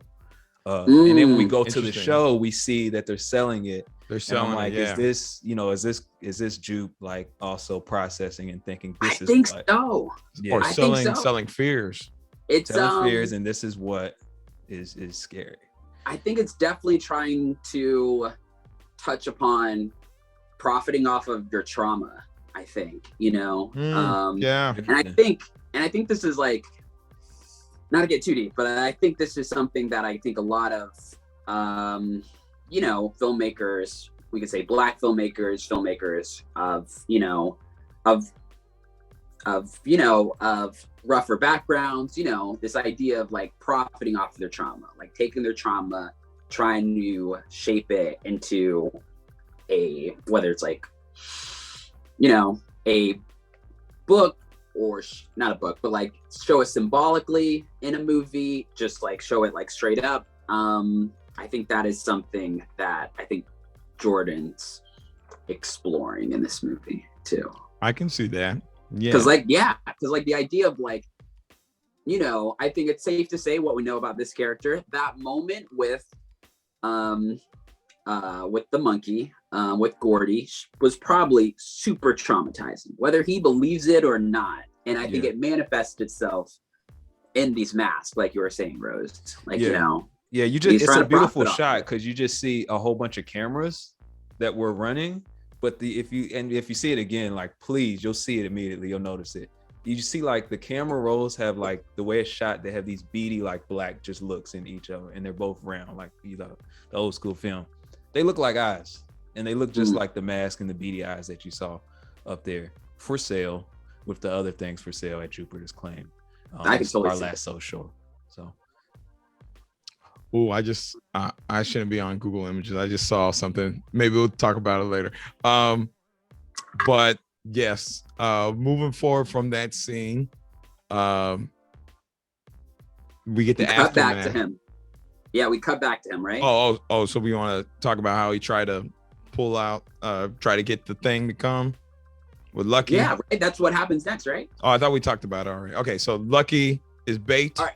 Lucky is bait, So Lucky's bait, and what I like, I'm gonna jump back to the filmmaking here. The string coming down from the sky is one of the coolest things. I don't know, that I think maybe in this movie, maybe I've seen in movies for a long time. I think this movie has so many like seemingly simple ideas that both make sense, like for like the world of the movie, you know what I mean? Like, yeah, like, M gets a horse that happens to have like a string on it, but it like visually comes across as like just brilliant. You know what I mean? Like what a cool, scary. And it came early. It comes early, and then you see the string, and just like the string is just like, what that is. And it's just like this perfect way to like kind of, I don't know, just like it's impending doom with the most harmless of objects. You wouldn't think these flags would, represent impending doom. Exactly. And it's visually cool. It's like a cool, creative, like, I don't think a lot of filmmakers think of like doing it that way. You know what I mean? Like, maybe some would use like blood dripping out or whatever. It's just like, it was like, I thought that was really cool. Very smart. It's nuanced. Again, it's the beauty in this filmmaking that he puts into this film. It's like, because it was all in the posters, this string of flags, you never thought twice about it. The cloud was in the poster. You never thought twice about the clouds. Steven's hat when they were doing his promo run. We were talking about that in the beginning. Yeah. Yeah. Mm-hmm. You would never think. Because the big reveal comes right now. Yeah. Oh, when it zooms in, right? Like it kind of uplifts. It like turns up like so, this. Yeah. Yeah. It opens up and opens but up. But it goes past Lucky. It doesn't go for Lucky. Does not go for Lucky. Is Lucky the one? Lucky lives. Lucky lives. No, Lucky got lucky. Is Lucky the one that is his best horse? The one that doesn't get distracted? Lucky, well, I know he has a bond with Lucky. Ghost was his dad's. Ghost was his dad. Jean I can't Jacket. remember. There's Jean one at Jacket. the end. Jean Jacket is the one they can't tame. Right. Jean Jacket was supposed to be for Emerald, and she never got to train. And so they named. We can call it now. It's an alien. This is when they call it Jean Jacket? That's what they eventually call it. They call Jacket. The alien. They call it Jean Jacket after. Yeah, after this, yeah. After this. But we can say it's an alien right now because for sure. It's an animal. It's alive. We start getting shots of we start getting some shots too. We get some sucking up. We see them get ate. We don't see them get like. I mean, I think you see them go up a bit. You but see like struggle, and you don't know what's going on still because it's like this. Yeah. Oh, what, when they're inside? Yeah. Yeah, exactly. It kind of just cuts to them being inside, and I'm thinking, oh man, someone's got a knife. They're gonna start stabbing away. Yeah, no, not the case. They're dead. They're getting digested. Also, by then, don't we get this weird we get the square? Where we're like, what is this? Like, is this like a frame? Oh, the square, the vacuum. The square, yeah. Inside. But you're still confused. You're still confused. That's like, I feel like the first clearest moment that, this isn't a ship with aliens. This is an alien. Something else entirely. Yeah. Which I want to say, this twist it made me love the movie. That's the thing. It made me love the movie.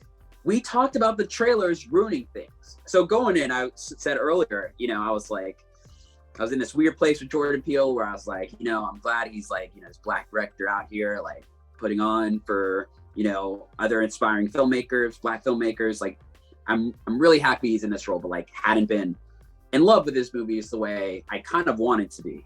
And so going in, saw the first trailer, I was like, I don't really know what's happening here, but I like Kluya, I like Keith Palmer. And that second trailer, they did show, the UFO. And I was like, all right, looks like Jordan Peele's making a UFO movie. I'm sure there'll be like some wild symbolism that I can like care for or not care for. And I kind of like went in kind of just like lollygagging, but kind of a little disappointed that the trailers revealed the UFO. But it didn't even look that cool. It was kind of like, that's all right, UFO movie. But he got you. He did that for a reason. He knew that wasn't the twist. He knew like, like I'm saving all the good stuff for the movie. And so I thought I knew this movie going in, and I didn't. That trailer didn't spoil anything. That was my expectation for this film. Don't try to expect anything. He gave you breadcrumbs, but really don't even try to pick them up and follow it, because you just come in with this idea of what this movie could be, and then if you do come in like that, the rug pull is going to be great, but if you come in just with a blank slate altogether, it's still going to be great. So that's what I remember seeing the second trailer. I was like, dang it, it's a UFO. But then I was like, wait, let me not fall for it. There's probably something more and something deeper. And he made the UFO sentient. He made it alive. He made it an animal. Don't think that's been Oh, done cool. before. That So is amazing to me. That cool. blows my mind, and it hits along with the theme of the movie. And by the time we finish, well, with some of the things, it's not just the theme, but yeah, like it's a monster. It's a Right. monster. And And I you expect alien, like everybody expect, all right, UFOs and some type of extra like intelligence. No, it's just a predator. It's an alien, but it is a predator that has landed here. Yeah. and that's the subversion, is that, imagine, people who swear they've seen UFOs, they think it's a ship and they think there's people inside of it. What if it was just alive? You know? Just a I don't even know to say animal, but yeah, just a predator that happened to land on Earth somehow. And, Yes. and abductions were not people being abducted. They're people being eaten. What's wild is that I think they reveal why it's there in the first place. Like, so you have the 6 months when Keith David is, has the things fall on him. They speak about the campers. And I think right around that time is when I think in his speech, Jupe is saying, 6 months ago, I was right here and I saw something crazy. I saw a horse run out and this thing come swoop down and get it. And so I think since that time, Jupe's been like reeling him in, just like, yes, he's been practicing these shows, buying these horses. And that's what had this, I'm guessing what Peele is implying here is that, this thing just moves around, does its thing, but it's settled down in this area because, they've been, Jupe's just been trying to, make a profit off of it, eventually make a show, capture the spectacle, know? We get this shot of Jupe that is amazing where he's looking up and it's about to be eaten. But this is what makes me think of Gordy. He saw Gordy after the old attack. He saw Gordy right in his eyes. Gordy didn't attack him, right? Gordy came and gave him a fist bump after clobbering and everything else, right? So you kind of see that when he's looking up at the predator, even though it's coming in to, he's looking up like in awe with his eyes open. And I feel like it, based on what he's went through, is he's like, okay, I get to see it. It's not gonna get me, but it's bringing him up and it's finishing him off. And that's exactly what Gordy didn't do to him. So I think in a sense, he didn't even feel fear either. Right. Or maybe he did, but maybe he's triggered. I think that's the thing that comes back to like, we don't know these things. You know what I mean? Yeah. Gordy went off after some balloons pop.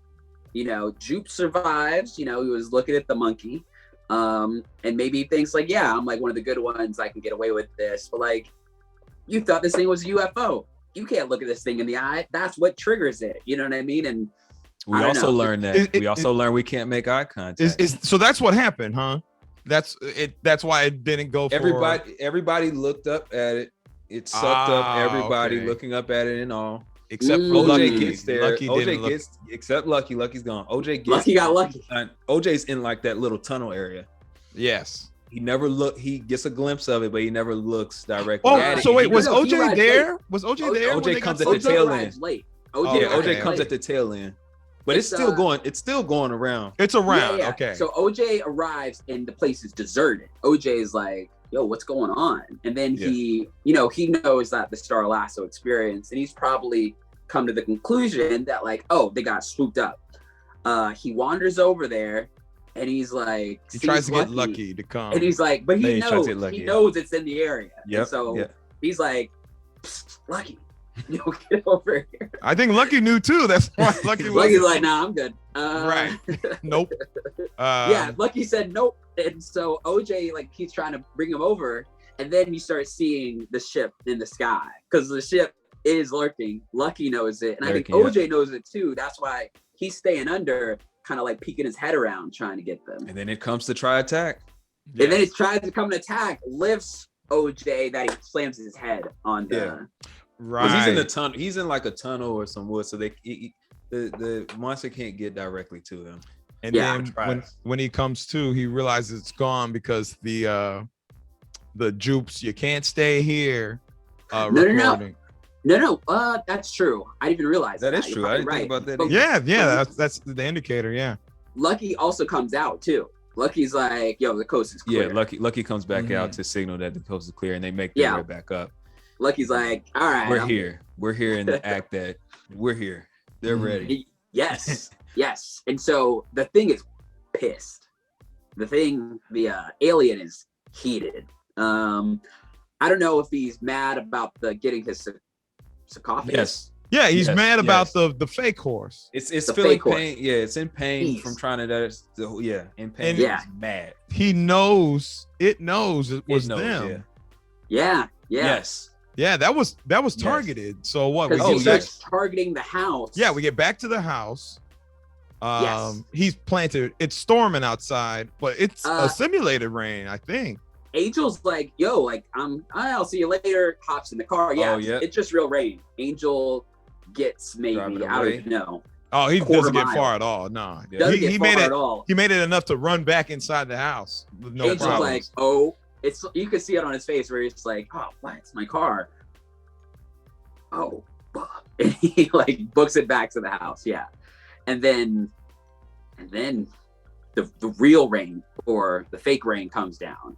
Yes. The blood. Well, OJ's trying to make it back. He has Lucky in the truck in the back. Mm-hmm. Yeah. He knows, one of my favorite scenes.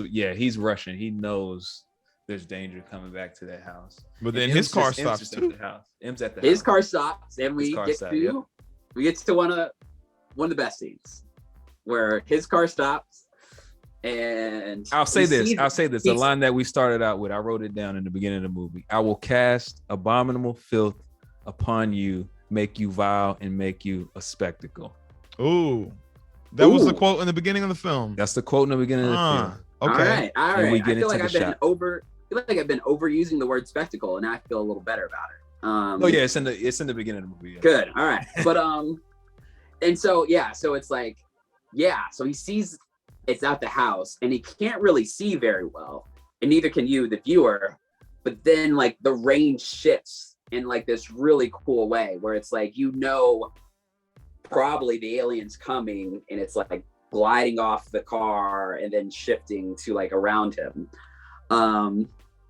which is cool. But that's not even my favorite part of the scene. It's the part when finally we get to like the heart of the movie title, where he's trying to see outside, and he's like, he opens the door. I think he opens the door. Oh, here we go. Yeah. Looks into the mouth of the beast, and he just like, nope. Closes the door. And stay right there. He's like, I'm gonna stay right here. Well, why didn't the beast spit out he spit out the fake horse? I think he locks the car first. Yeah, he locks the car. He spits out the fake horse. He locks the car first. He thinks he's good. He's like, I'll just camp right here. And then the real the fake horse drops. We get a little pop scare right there. And then I think that proves he's pissed. Yeah, that's definitely kind of I know what you did type of feel. Yeah. He's like, don't try that again. Then it goes to the house. Then it goes to the house. Oh, then it goes to the house. Yes. Okay. No, he was at the house first. Yeah, it's the house first, and then they ride it out. He sleeps in the car. He stays in the car the whole night. Angel, M, and OJ, they all ride it out. Okay. Yeah, I forgot. Edit out my quote. Edit out the quote from the beginning of the movie. No, your quote's good because no, that quote comes back. Well, I mean, they made the house, a spectacle because he, dropped. He dropped all the filth. That was all the blood of all the people at Jupes. What a shot! Yeah. That's straight horror. Yeah. Yes, that was with the blood first hitting the windows. And creative horror.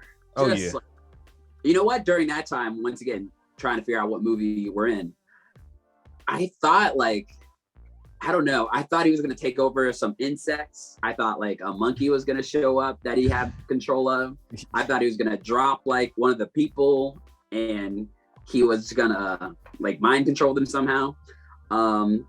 But I like that they just kept it like, a regular predator. It was, but it's like he's a smart predator. It was a flex. That's what that was. It never, dare I say, it never got supernatural with it. it stayed like, despite being something otherworldly that like we don't quite understand, it stayed kind of like grounded in a way. I'm sorry. You know? It was territorial. That was him marking his territory. That was him telling them. Because I forgot that was the whole thing that they said, was that it is territorial. You know? Yeah, it's weird because it felt like he was kind of fine sharing for a little bit. It was like, yeah, I'm just gonna come get my food, and then he said, all right, y'all gotta get out of here. Y'all gotta get ate. This is all mine now. I think they broke the status quo with I think so. the fake horse. Yeah. I think that's when he kind of lost it. Yeah. And so I think so. Yeah.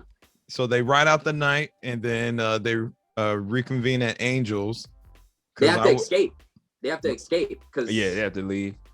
I think he's still. They floating wrote in it the out area.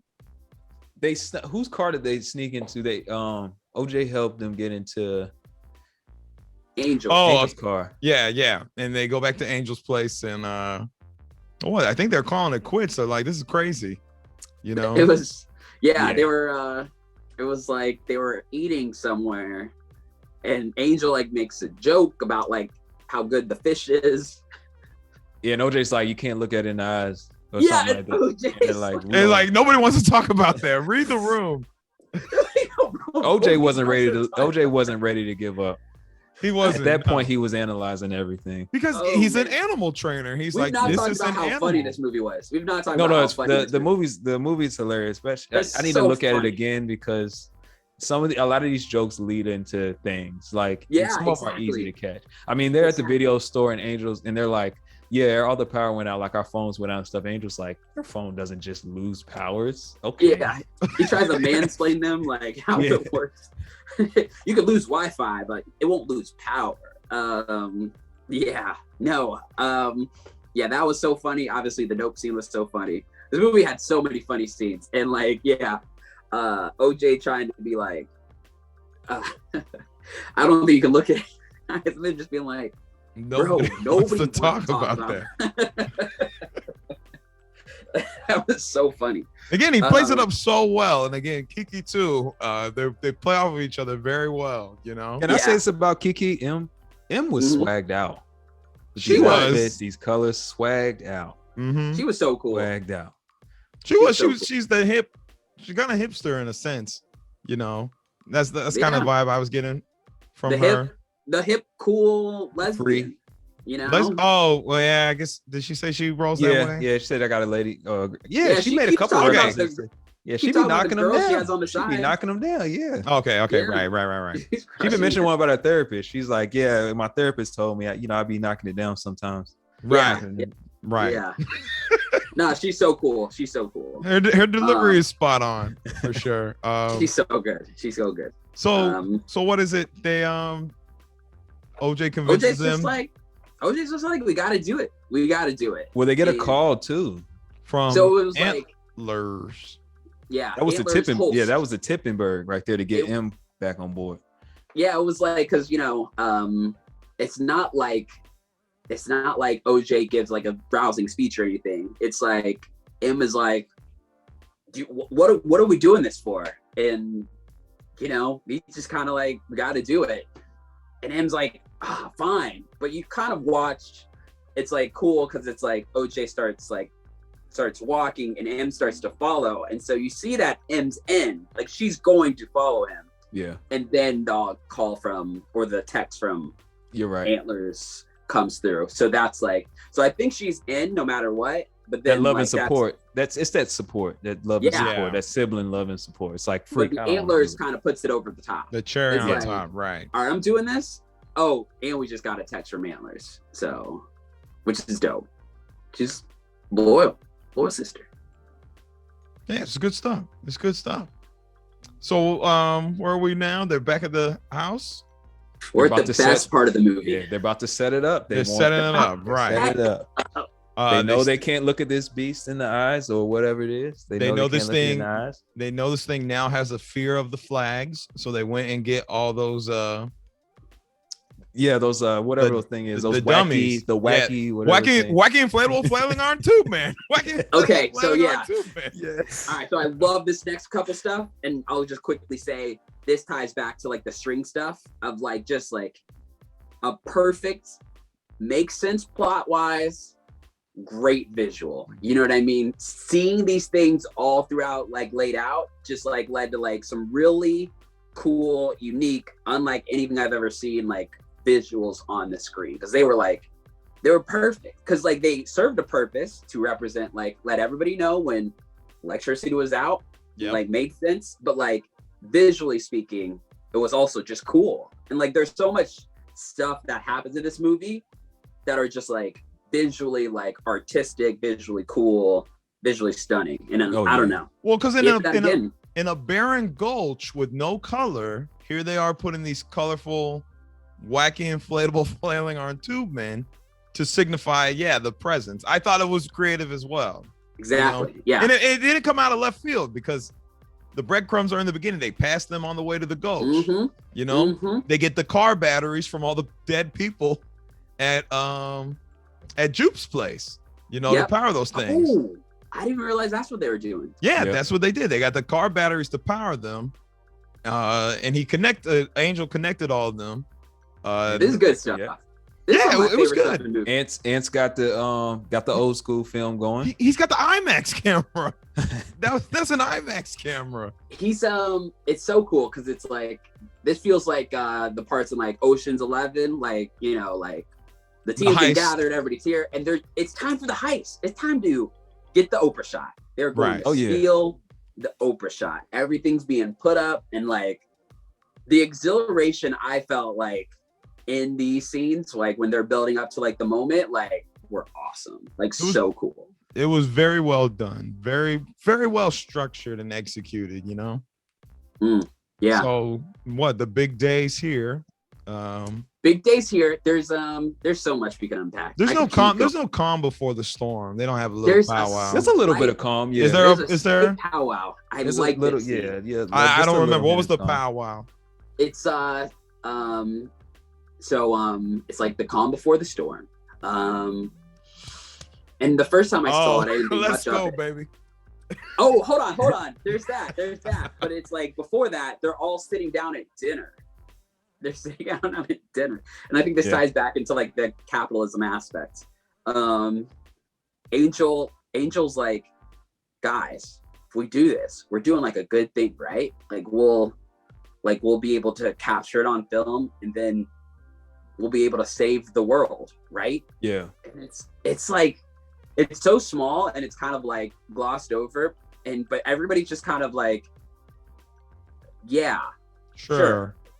Yeah, but sure, like, yeah, because they all have different motives for why they're at that table. All of them are in it for the fame. Yeah, they're not. It's not altruistic at all. The fame, the money, the idea. I think Holst is in it because, you know, he's like an artist and he wants to capture art. You know what I mean? Like none of them sense are of in pride it for too. humanity. Sense of pride too.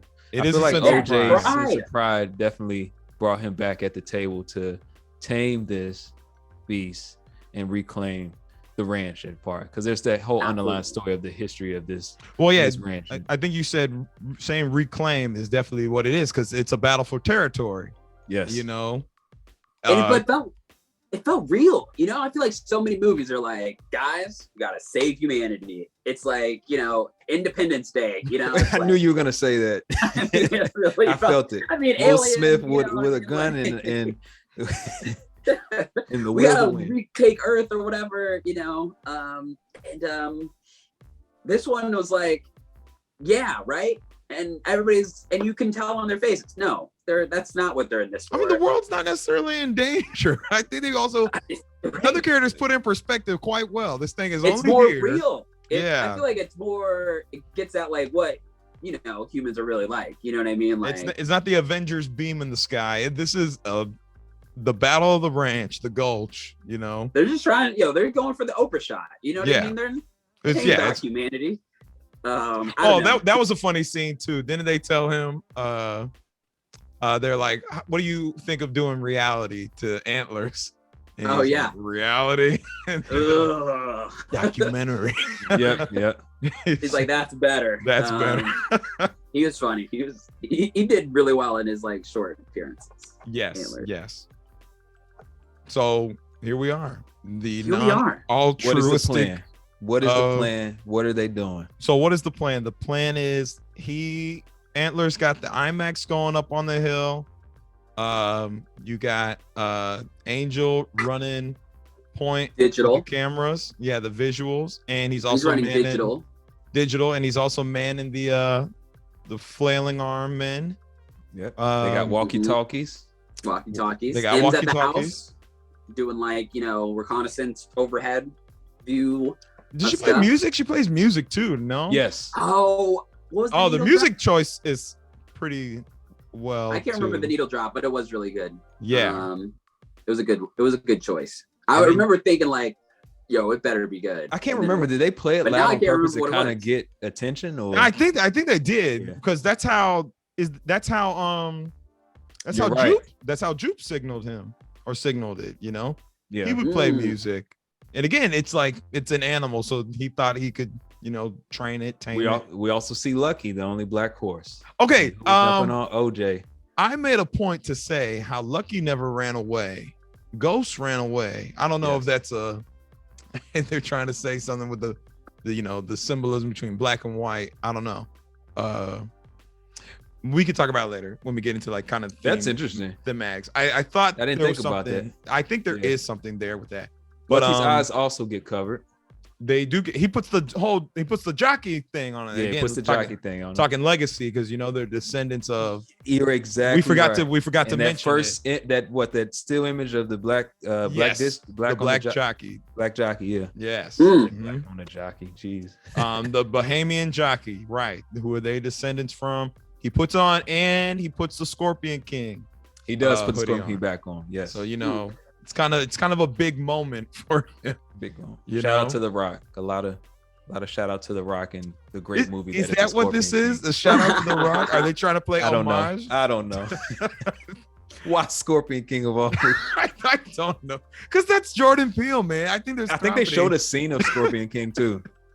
I think there's comedy when out of all the famous movie horses you could have chosen, they said the Scorpion King. Sure, why not? And OJ is bait. Yes. OJ's bait. Yes. Everything looks perfect. Everything looks like it's gonna be, easy money, get the shot. But wait, Vroom, there's vroom. a twist. Vroom vroom. The dare I say the peak, the modern day peak of capturing spectacle shows up. This was a direct jab. This is a Easy. direct. This dude, he's trying to say something with this. What he comes in, he's like, "What you know about like 13 missing people from Jupe's ranch, including Jupe and his family?" And he's recording her the whole time. Yeah. Mhm. And I was waiting for the helmet to come off, but I guess it didn't have to come off. Just Kind of like that he was faceless. I mean, it works knowing who it was because it didn't matter who was under it. And what she says, she's like, "Oh shit, it's TMZ." Yeah. And they asked him, "You sure you don't want to get in on this? This is only, we can get you on video right now." She buckled down. She's like, "No, I don't want it this way. I don't want it this way." Mm-hmm. Mm-hmm. I guess that's like the easy way out. No, right? I think it's big for her in a small way because of how ambitious she was from the time. I was just her about trying to say get it. Yeah. Yeah. character. So that was her moment to at least get that in there. Character Regardless, growth. but I'm here with my brother, my team. Well, she already put in all the work. Why take the easy way out now? Yep. What's more She rewarding? finally, you're so right. She finally started doing work. She like sewed the thing that pops out of OJ at the end. Well, we'll get there. She does some work. I'll say that. Yeah. Oh, for sure. Yeah. So All right. this TMZ kind of obstructs everything. It's so silly, but so direct. What happens? Because, he starts revving away. He goes revs towards. away, Yeah. and what's his jean jacket? Jean jacket appears. He's poking. He's been poking. And Jean it Jacket looks is like the predator now too. Yeah. Jean jacket, right. The predator. And so he comes in and like everybody knows because they're watching the things go down, and they're like, Angel's like, what happens when you're going 50 miles per hour on an electric scooter and you reach like an electric stopping magnetic field? Oh yeah, That was good. Goes flying, you know, breaks some stuff. And I think M's like, OJ, don't you go save him. Yeah. And then like OJ hears him screaming and he's like, OJ tries to save He's him. a good guy. He's a he good does guy. try to save him. He really does. That was But- big. And now we're getting into like, you know, the climax of the movie. He tries to save him, but he's like, the whole time he's like, where's my camera? No, I need to get my camera. Where is it rolling? You know what I mean? He's like, you know, I think he represents like the worst kind of spectacle capture, for a lack of a better term. You know, he's just like still broken. He doesn't know he's on his deathbed because he doesn't know what's coming, but like still trying to capture something, anything. The Oprah shot. Well, Still trying to capture the overshot. It's He's the still, disregard. I mean, I guess he didn't know. Yeah, like you said, he was on his deathbed. But I guess the disregard for life in general, because he He didn't. should have wanted to get like healed, gone to a Right. hospital. He know? didn't mind putting these people on blast, nor did he, you know, care about his own well-being. So You know? consumed to get the spectacle. To get the We see it again. We see it again. Yes. So That's enough to lure out Jean Jacket. Jean Jean jacket. and Jean I Jacket's- think one of them goes down. No, one of the dummies goes down. The dummies go down. Jean Jacket swoops in, yeah. eats up TMZ man. Yeah. Yeah. There, he's Oh, done. yeah. The dust is up, and I think OJ gets away, like not looking at it, keeping his eyes down. Yeah, and he's riding Lucky out of there. Yeah. Yeah, and so it's like, yo, all right, we just lost a guy. That helmet too. It feels like there's a moment when they're like questioning, maybe we shouldn't do this, but OJ's like, guys, I'm going for a run. I'm doing it. OJ said stuff because stuff starts to go haywire. Well, no, but Stuff there starts wasn't to go supposed to be haywire. any casualties. Now they have one casualty, Yeah, but he's like, we've come this far, you know. yeah. And I mean, kind of that guy, that was his own fault. We try to warn him. What is No. also happening during this is the filming. They're trying to exchange. So you get this tension build up too. Yeah. Because they're trying to exchange film. He's like, Right. "Hey, Angel, give me the film. We got to reload." So you got this tension of, gosh, like they're about to do it, and just everything is just happening. Yeah. Oh man. And then it happens. He goes on the run, and then the music is just like perfect at this moment, and it's like swelling, and you know, OJ's hitting it on a horse, and to Yes. tie it back to like the beginning, you know, it's like a black man on a horse, and so like, you know, what's his name's after him, and he's like swooping down, and he's like giving chase. What a shot too, Jesus. And then he throws out the thing that M had created for him, the little string thing that reminds Jean Jacket of the horse. Yeah. Basically, it's with a the string. parachute, no? I think it is like a parachute, but yeah, it's meant to scare him. Yes, correct. Jean Correct. Jacket gets scared, turns on its side, and then you get that Crazy.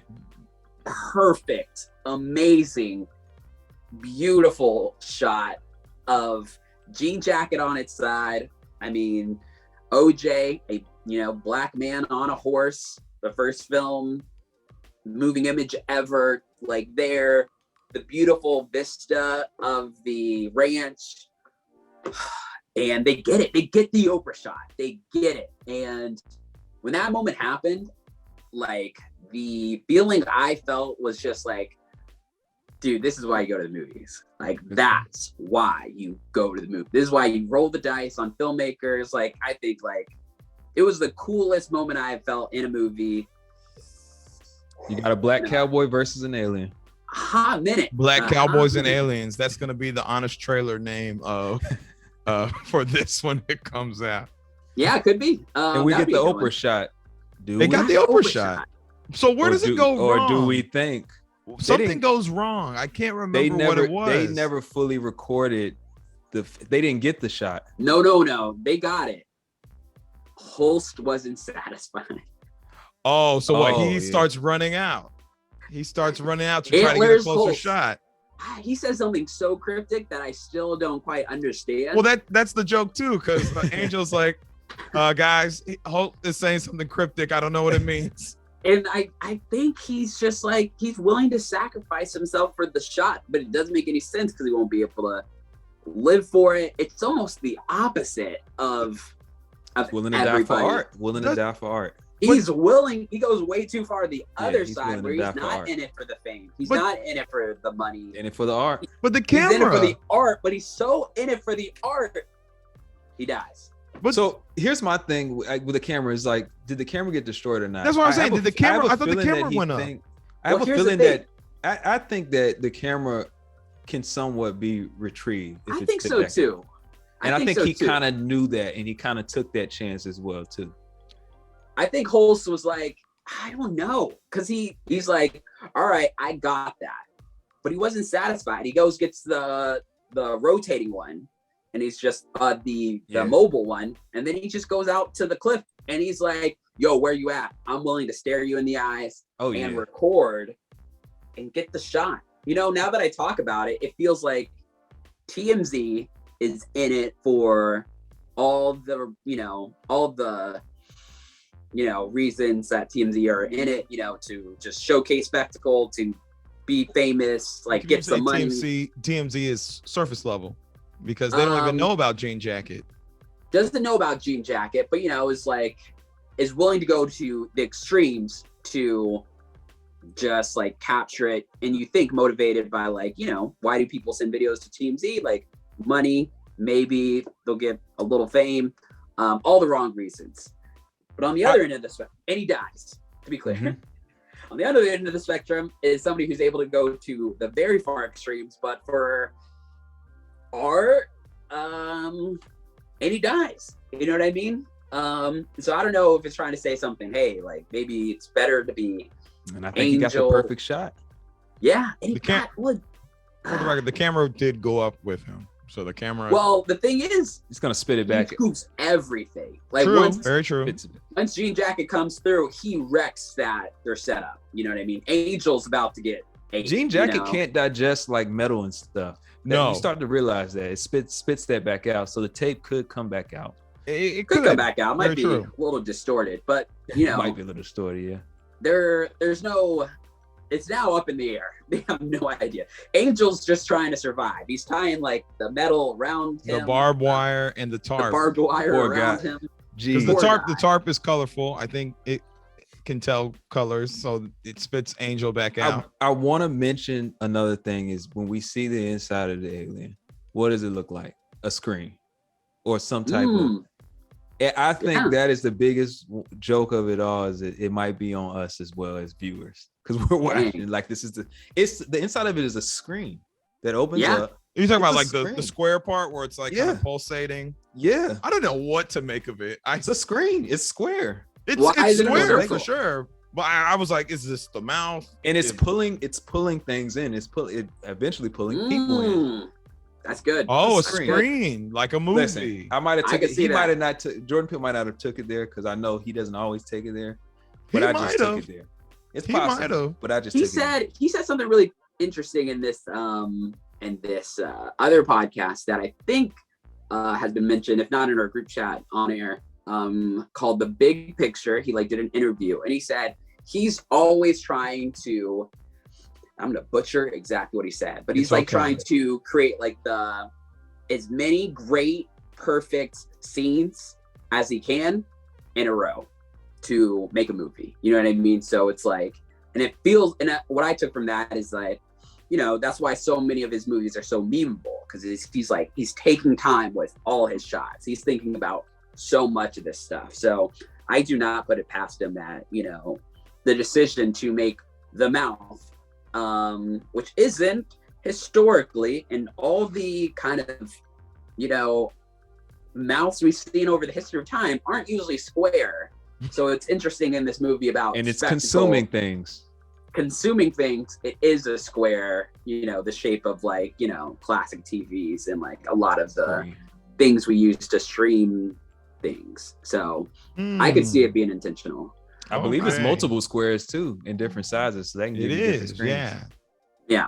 I don't know if the unfolding has anything to do with it either, symbolism wise, but it kind of unravels, unfolds. Yeah. Because I don't know what triggers it, but like, I don't know if it's something it ate. What or- triggered it? Wasn't it when it in the scuffle, then it goes after M. Angel. Well, it Well, spits Angel Starts to out. go towards M, yeah. Starts But to go then it starts towards going Once it starts going M. towards M, it's unfolding. So okay, it's so the like unfolding happened a after Pokemon. Angel. What would you guys? How would you describe? Yeah, a little this bit. thing? I mean, I don't know. I just looked it up. Gardevoir? It started as a calling it- mushroom and then it evolved. So Yeah, it started mushrooming out from Um, the bottom first. They're calling it a biblical angel or jellyfish. you know what? I heard about that too, but I just don't know too much. But yeah, I heard about it saying some biblical tie to it. Yeah, I mean, when they're saying it's jellyfish, like I now can see the jellyfish. But biblical, it did feel godlike at a point when it unfolded the whole way. It was kind of, I don't know, gave off a godlike appearance. I don't know. Man. Definitely final boss in a Final Fantasy game. Kind of vibes. Yeah, I mean, I was here for it. I don't know if I quite understood biologically why it was transforming like that, but like here for the visual. Here Yeah. for the visual. And again, with I've been saying nuanced horror is the greatest horror of it all, to come in with expectations, to have your expectations be subverted. He didn't go with a classic monster alien looking creature, it was just this weird folding creature, The still big still a spectacle nonetheless, but it wasn't like a monster, Mm. Jurassic So Park, the big bad's the dinosaurs. Jaws, Yeah. the big bad is the shark. This movie, when the big bad comes out and reveals itself, you don't know what to make of it still. I'm glad you mentioned Spielberg though. Oh yeah, like, definitely Spielberg movie. influence, definitely. There. it There's felt definitely like that epicness of like, Jaws and Jurassic Park. or Close Indiana Encounters. Jones. I believe Peele. Oh, yeah, I believe Close Peele Encounters. mentioned that too. It's like you definitely got those vibes in this movie for sure. Yeah. And especially towards this last stretch, it just felt like a Jaws encounter. Like this last, Yeah, let's. because you have like the night hit it. before, and then like now it's time for like the final battle. But Somebody's so gotta go down. what happened? OJ ran towards it, and we thought OJ ate it. It's like, I think it's going after M. OJ's like, oh hell no. And so OJ's like, OJ distracts it and gets it to come that way, and M jumps on the bike and she heads to books Jukes. it Yeah, towards Jukes. it's like they do that thing. They do that. yeah, they do the thing. And I'm glad you mentioned that, because I think eyes play a big role in eye contact, because you're eye not supposed contact. to look at these animals. We got these moments, these trusting moments of people looking at each other, that they Well, referenced early on in the movie, middle way of the movie, when they did the flashback. But also Well, the with the thing is- flashback, that was with Jean Jacket. Both flashbacks in the eyes dealt with Also true. That's true. And Jean Jacket. Yeah. And this one, it's like I think OJ starts to look at it to get it away from M. And Yes. then M's like, I got another one in my mind while we're at go. Jean Jacket was supposed to be M's. M was supposed to tame Jean Jacket.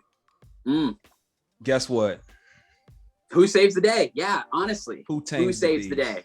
We're Who in beats it? Jean Jacket, I would say. Jean Jacket You was know? supposed to be M. Mhm. Yeah. And at the end of the day, it's not OJ to the rescue. It's M who comes through. But they're at least going back and forth during that scene, because I think M's looking at it too, because M wants to rescue OJ, and OJ's like, yo, don't. Like, nah, Yeah. I got, like, I'm gonna Nope. do it. And so, yeah, nope. And so OJ brings it close enough that, M's able to get the motorcycle revved up again. And then it starts to look at it to like bring it away from OJ, and she starts racing off with it chasing, which is also another. And she was supposed to leave at first, but then she wanted to get a shot. She said, I'm going to do it." see this through. And it's kind of not symbolic, but her character growth throughout the whole thing is she doesn't see things through. She doesn't work hard. She showed up late, and the first scene you meet her is her showing up late. And she's promoting herself the whole time. Yes. So now by this point, and the other thing too is the family thing was her side hustle. The family thing wasn't her main piece. Her still wanting to get the shot. That was OJ. He wanted the shot really bad. So now it's kind of coming full circle. She's now, the family thing is the main focus here. The shot is in a sense for the family versus herself. Yes. So and we get that cool scene of the bike sliding. Akira, no? Yes. Oh my God, yes. It has to be. I didn't recognize it the first time. I recognized. I was like, hey, you're kidding me. You don't slide like that in that angle without right it being. over my head. Oh hell no! I was like, this is Akira. Somebody said that after I saw it, before I saw it the second time, and then I saw it the second time. And I was You had said he's a fan of. Can't believe that I movie. missed it. He said he was a fan. You said, Yeah, he said he was a fan of. I that believe movie. it. I could see that. Yeah, I totally believe it because Akira's pretty. there's pretty no. mainstream anime now. I'm not sure if Twitter. It transcended anime. It has people reference Akira to being that anime.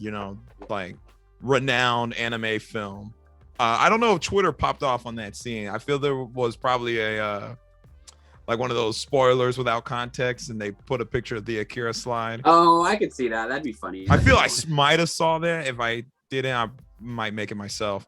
But that slide, but the well again, breadcrumbs. The well. Yep. Subtle breadcrumbs throughout the film that you would not think anything of, and then it's the perfect camera. It's not electricity powered, and it points straight up because you're supposed to. She lures. Oh, and she lures it with the big jupe Eyes. Big. Winky eye. Winky eye. You're right. Yep. I didn't even think about the eyes on the thing. Wow. Yep. The odds is big. It's big. Thing doesn't like eyes. Okay. Yeah. So even greater. Good. I didn't even realize. But she gets it. She gets the shot after a couple of tries. She gets the Oprah shot. She gets the Oprah shot, which and is it's really epic. Cool. Jeez, it opens wide up. Right. And it's dying too at this point. And bam, she got it. And as the dust settles, she's crying, she's looking out.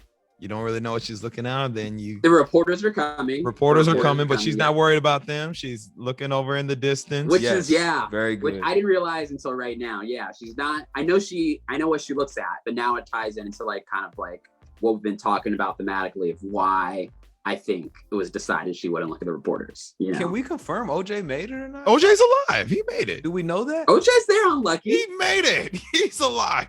Do we know? I think he made it. You think that's a ghost? I think OJ made it. Yeah, but somebody had mentioned that OJ didn't make it. She was just seeing like the ghost of OJ and Lucky real quick after the sacrifice. To be fair, if you want to make that stretch, I don't want to make that stretch. I'm pretty sure OJ did sacrifice himself. We didn't see anything. So if you want to go there, it's not enough to refute it, but it's not enough to support it. It is a Monkey D. Luffy size stretch. I can't get behind it. That's OJ, in my opinion. I like physical OJ, a physical OJ in the flesh. Yeah, in my movie, they survived. We already lost Keith David. That was enough. So, yeah, I'm good with that. Yeah, I think OJ's alive. I was just having some fun. So, that's it. And then it ends. That's it. That's the end. Yeah, that's the end. We don't know what happens after that. Just ambiguous. You can imagine. The reporters there might have shown the shots right there, and she did pay for them. She put the money in. Government might come cover it up. They could, and it becomes another one of those crazy theories, huh? Or these very true. Very true. Angel's over there. I don't know if he has any shots, but you know, he could I collect don't think something. Angel has any shots. None. It was doing digital stuff, so I'm unsure if like digital. What their first go, they didn't get with the road with Harry, the old school film. They didn't get a good shot the first go around. Right. And then the second go around, they might have got a better shot before Antlers wanted to get the perfect shot. And maybe Angel finds the perfect shot and he wants to do something with it, or he keeps it for himself, or I don't know. I guess that's for us to kind of just have fun with. Well, I think he's the most altruistic of them. I don't think he would betray them. That's the thing about Peele, though, which I really enjoy, is that it's not about this sequel life. It's not about like these, building cinematic universes. Just like, original movie. Keep it self-contained. It's self-contained in this world. I think this is the highest grossing original movie since Us. For him or in general? In general. Oh, wow. Isn't Really? that crazy?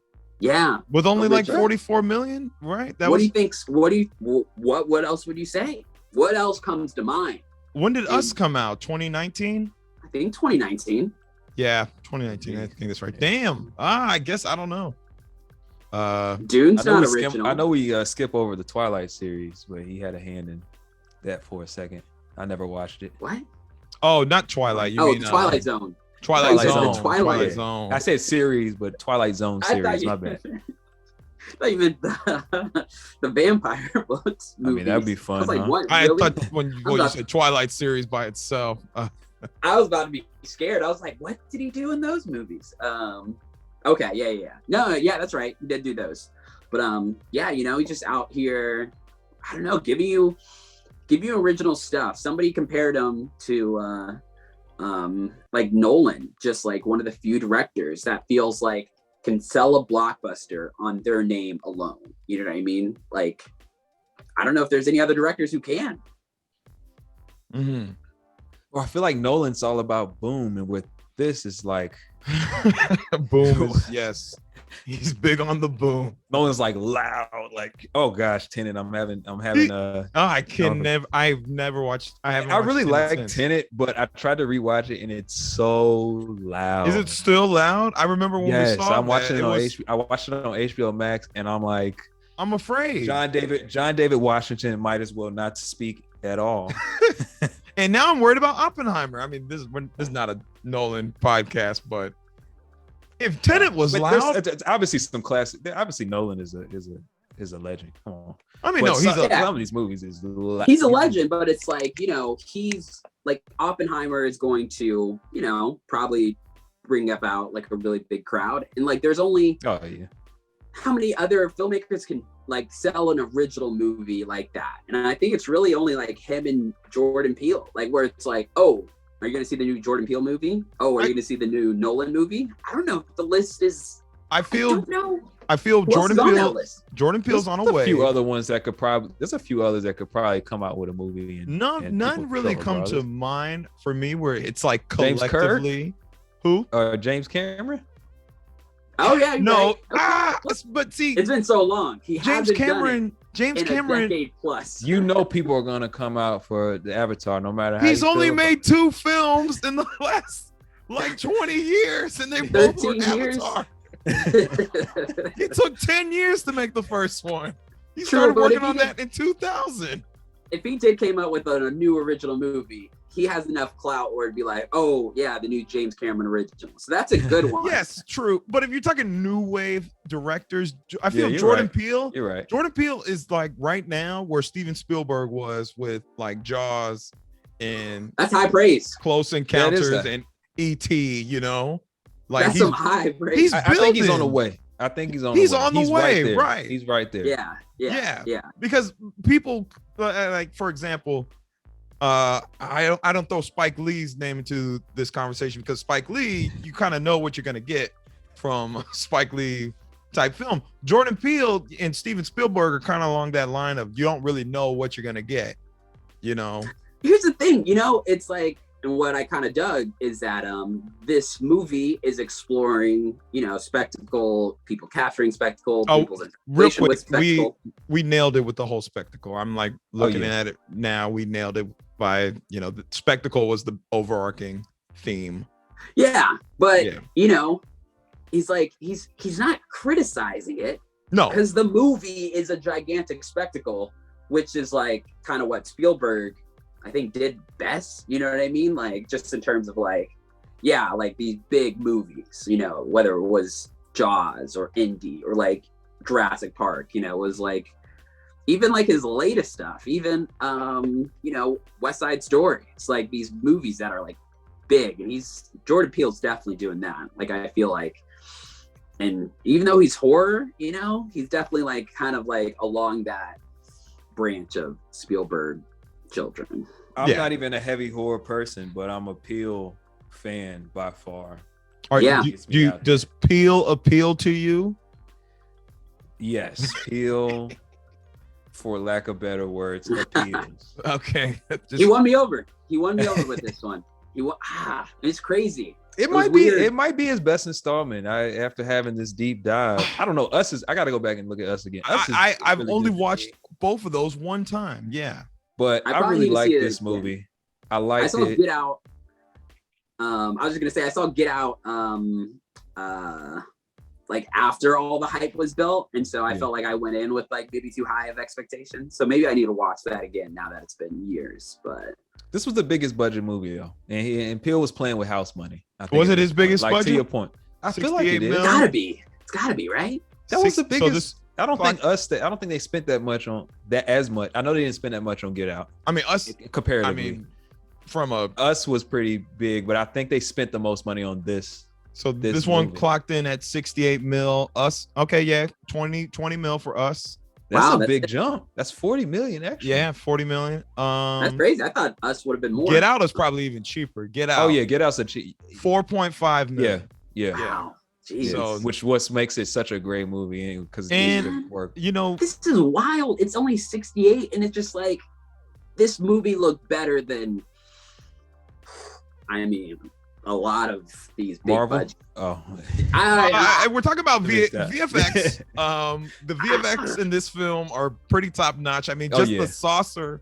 That was really the only visual effects was the saucer. But also, like the setting, man. I'm like, I'm kind of like just sideswiping Obi-Wan Kenobi now. But it really, we were talking about Marvel. I could have gone for a Marvel movie. I was so disappointed in kind of like the settings of Obi-Wan. It just felt like that's fair. Like the setting, like these like the locations. This had to be filmed like on location. Like it was just like was definitely on location. Such great settings, and it's simplicity. You don't have to go all. I mean, in the case of Obi-Wan, it's like they're just kind of doing the run of the mill. Oh, it's your slummy city, your Tatooine, we're back, and then really nothing. But it feels so. I can't explain it. They feel so green screen. Yeah, no, I'm saying there is simplicity in just Peele went out to this ranch, this gulch, this valley, beautiful ranch, and it was the perfect setting as far as kind of the mountains surrounded the ranch, so this thing could bounce in between mountains and go from the mountains to the clouds with ease, Mm-hmm. So yeah, it's just, he found there was the setting itself was a character. You had the ranch at the top of the hill, you had Jupes at the bottom of the hill, and it was off to the side of the road, off the freeway. He was able to take nothing and make gold, take straw and make gold. Exactly. And like we said, how he brings in the rope hanging from the cloud, and how he brought in the inflatable people, and it just felt like he brought in cool elements to make the movie distinct, creative, and its own world. It was just next time I see an inflatable person on a ranch, an inflatable tube man, wacky inflatable flailing arm tube man. When I see one on a ranch, next time that ever happens, I'm gonna think nope. You know what I mean? That's exactly where my mind's gonna go. Next time I see a long string hanging out of a cloud, that's Nope. Like he created new visuals, you know, with this movie. And I think that's like a sign of a really good filmmaker, a really good film. So Actually, I'm gonna go back on my earlier statement. I think I'll put this second after talking about it. I think I'm gonna put this second behind Get Out and have Us. Go back, That's my watch it third. again, and then you come back. I don't know. I just feel I did not like go in depth with those other. I mean, not with Us. I don't think. I think Us was kind of maybe too layered to where there was too many loose interpretations and not like a solid one. This one, we nailed it. And then, like you said, with the miracle of the shoe in the midst of a traumatic experience, you know, and we talked about the capitalism of it all and profiting off of people's trauma. We nailed it. I just confirmed it. We didn't miss the mark. I'll try to like summarize my overall thoughts of why I like this one so much. It felt like in this one, the ideas are there, but like they never overshadowed the epicness, the filmmaking, the acting. It felt like the actual experience of watching the movie wasn't ever overshadowed by like the ideas or the conversations you would have later. It was just like a great movie from beginning to end. And I struggle to say that about his other two completely the way I would about this one. So it's fair. It's a fair. Overall, beginning to end, I think it keeps you engaged, locked in, and then it keeps you guessing. I like a movie that keeps you guessing, and not only does it keep you guessing, but it satisfies you at the end too. I was definitely satisfied by the end of the film and the end result. So it consumes you and then it spits you right back out. Just like the thing, huh? To pick up the pieces. Oh, like Jean Jacket. You think that's pretty good right there? That could be. I'm just spitballing at this point. You should lay claim to that right now. That was good. Let me go to the copyright office and make sure I get this locked down. Rightfully so. Was there something? I feel we're wrapping this up now. Was there something we missed about Gordy that we tabled and we said we'd come back to it? Oh yeah, we did say the ending. It's tough because they both end up exploding at the end. Gordy and Jean Jacket. Yeah. They both die. And I mean, like, clearly those are parallels. The question of why it's parallel, is it that, Jordan wants to speak towards like the idea that like us as humans, we like to try to capture spectacle and nature and tame it. And usually the end results is that these things die. I'm not sure, but like there's definitely parallels that they both explode. You know what? Ways. You nailed it just there by saying how they die. It's King Kong. It was Beauty Killed the Beast. Try to exploit King Kong, try to exploit Gordy, try to exploit, this thing. And the thing about King Kong is like a good like comp to this movie, but like, yeah, I think that's good. Yeah, this is totally what it is. And then also they mentioned Siegfried and Roy. Oh yeah. The tiger guys. That's right. They did mention that. Yeah, there's still a slight piece of me that wanders and wonders if there was any extra influence on Gordy. Because that shoe sits up. And I think that's part of the thing too, but that shoe sets up and why. Do you want the actual answer? I found it about the shoe. Is this a confirmed answer or an actual answer? Let me see. Go for it. Are they talking to him? Who are they talking to? I guess this is just a reporter and his take, but the shoe is, a miracle amidst a tragedy. It's a bad miracle. Bad miracle. Yeah, that was mentioned in the movie. Yeah, exactly. It doesn't quite explain it, but it just says it's a miracle happening. Well, just in as far as, I guess, human history, there have been plenty of tragedies where, maybe something good came out of it. Capitalization came out of it, stuff like that, I think is what they're trying. And then also the profiting from trauma bits and whatnot. Oh yeah, for sure. So take what you will. But I'm pretty sure we haven't missed anything, honestly. Yeah, no, I feel like even days later, I'm still processing the Gordy stuff and the shoe. There's a part of me who just feels like, and I think you get a lot of this in like books and novels of like just like stories within stories. And I think I feel like Tarantino has like kind of been big on that too, where it's just like kind of like not necessarily one-off stories that are connected to the overall story they're telling. And so a part of me was just like, this story about this monkey going crazy, you had this story about, this UFO alien type thing, and he brought them together. I think, overall. Got to throw the horse in there. The horses are key part of that. Horses are key too. Yeah. Horses are key too. The horses are the only ones that they did it right with, Yeah, absolutely. Absolutely. Did they do it right, or did they just? Yeah, they respected the horses more than anybody. At least OJ. Yeah, OJ did. Yeah, OJ did. Yeah, OJ was the example of someone, when you have this force of nature, this is how you must show a respect and whatnot.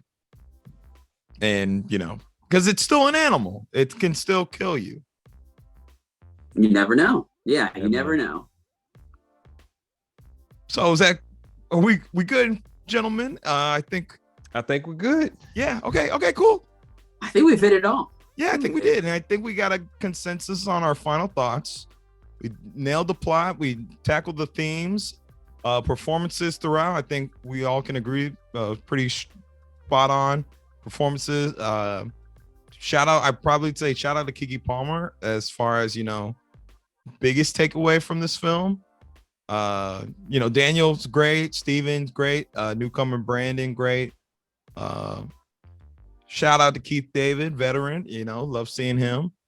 But yeah, Peele did his thing. I think home run. Yeah, I guess I call it a home run. I call it a home run. I'll say it. Yeah. It's a little divisive. It's not everybody's favorite. I think the Rotten Tomatoes score, it's like an 80.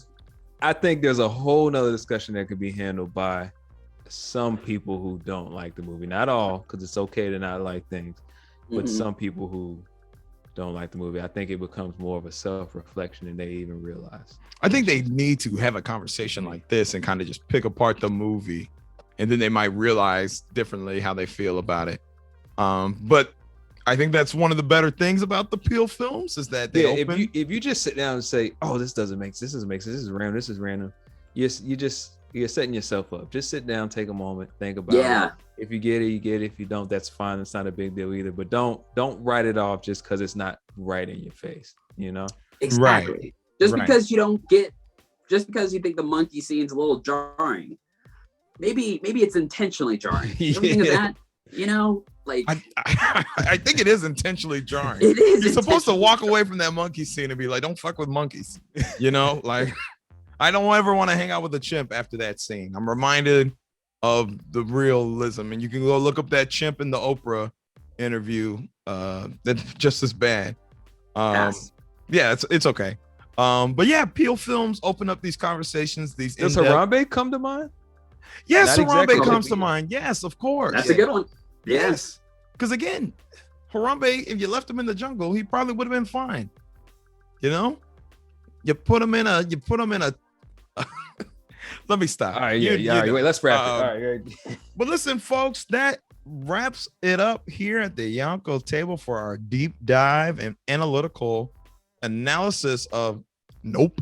So if you like what you heard and you want to join the discourse, of course, join our Discord by joining our Patreon, which is in the link below. But of course, follow us on all social media accounts, Facebook, Twitter, Instagram, TikTok, and all that jazz. And of course, wherever you listen to your podcast stations, thank you for listening to our show. I'm GrandMasterHoop at the helms here. We got Admiral HooperTV and Supernova Rose the Crafter. Shout out to them boys for coming on. And hey, we just want to say thank you. Go check out Nope and give us a listen. And Let us know what you think of our thoughts and whether you agree or not. But hey, that's it from us here at the Yonkō Table. Signing out. Take care.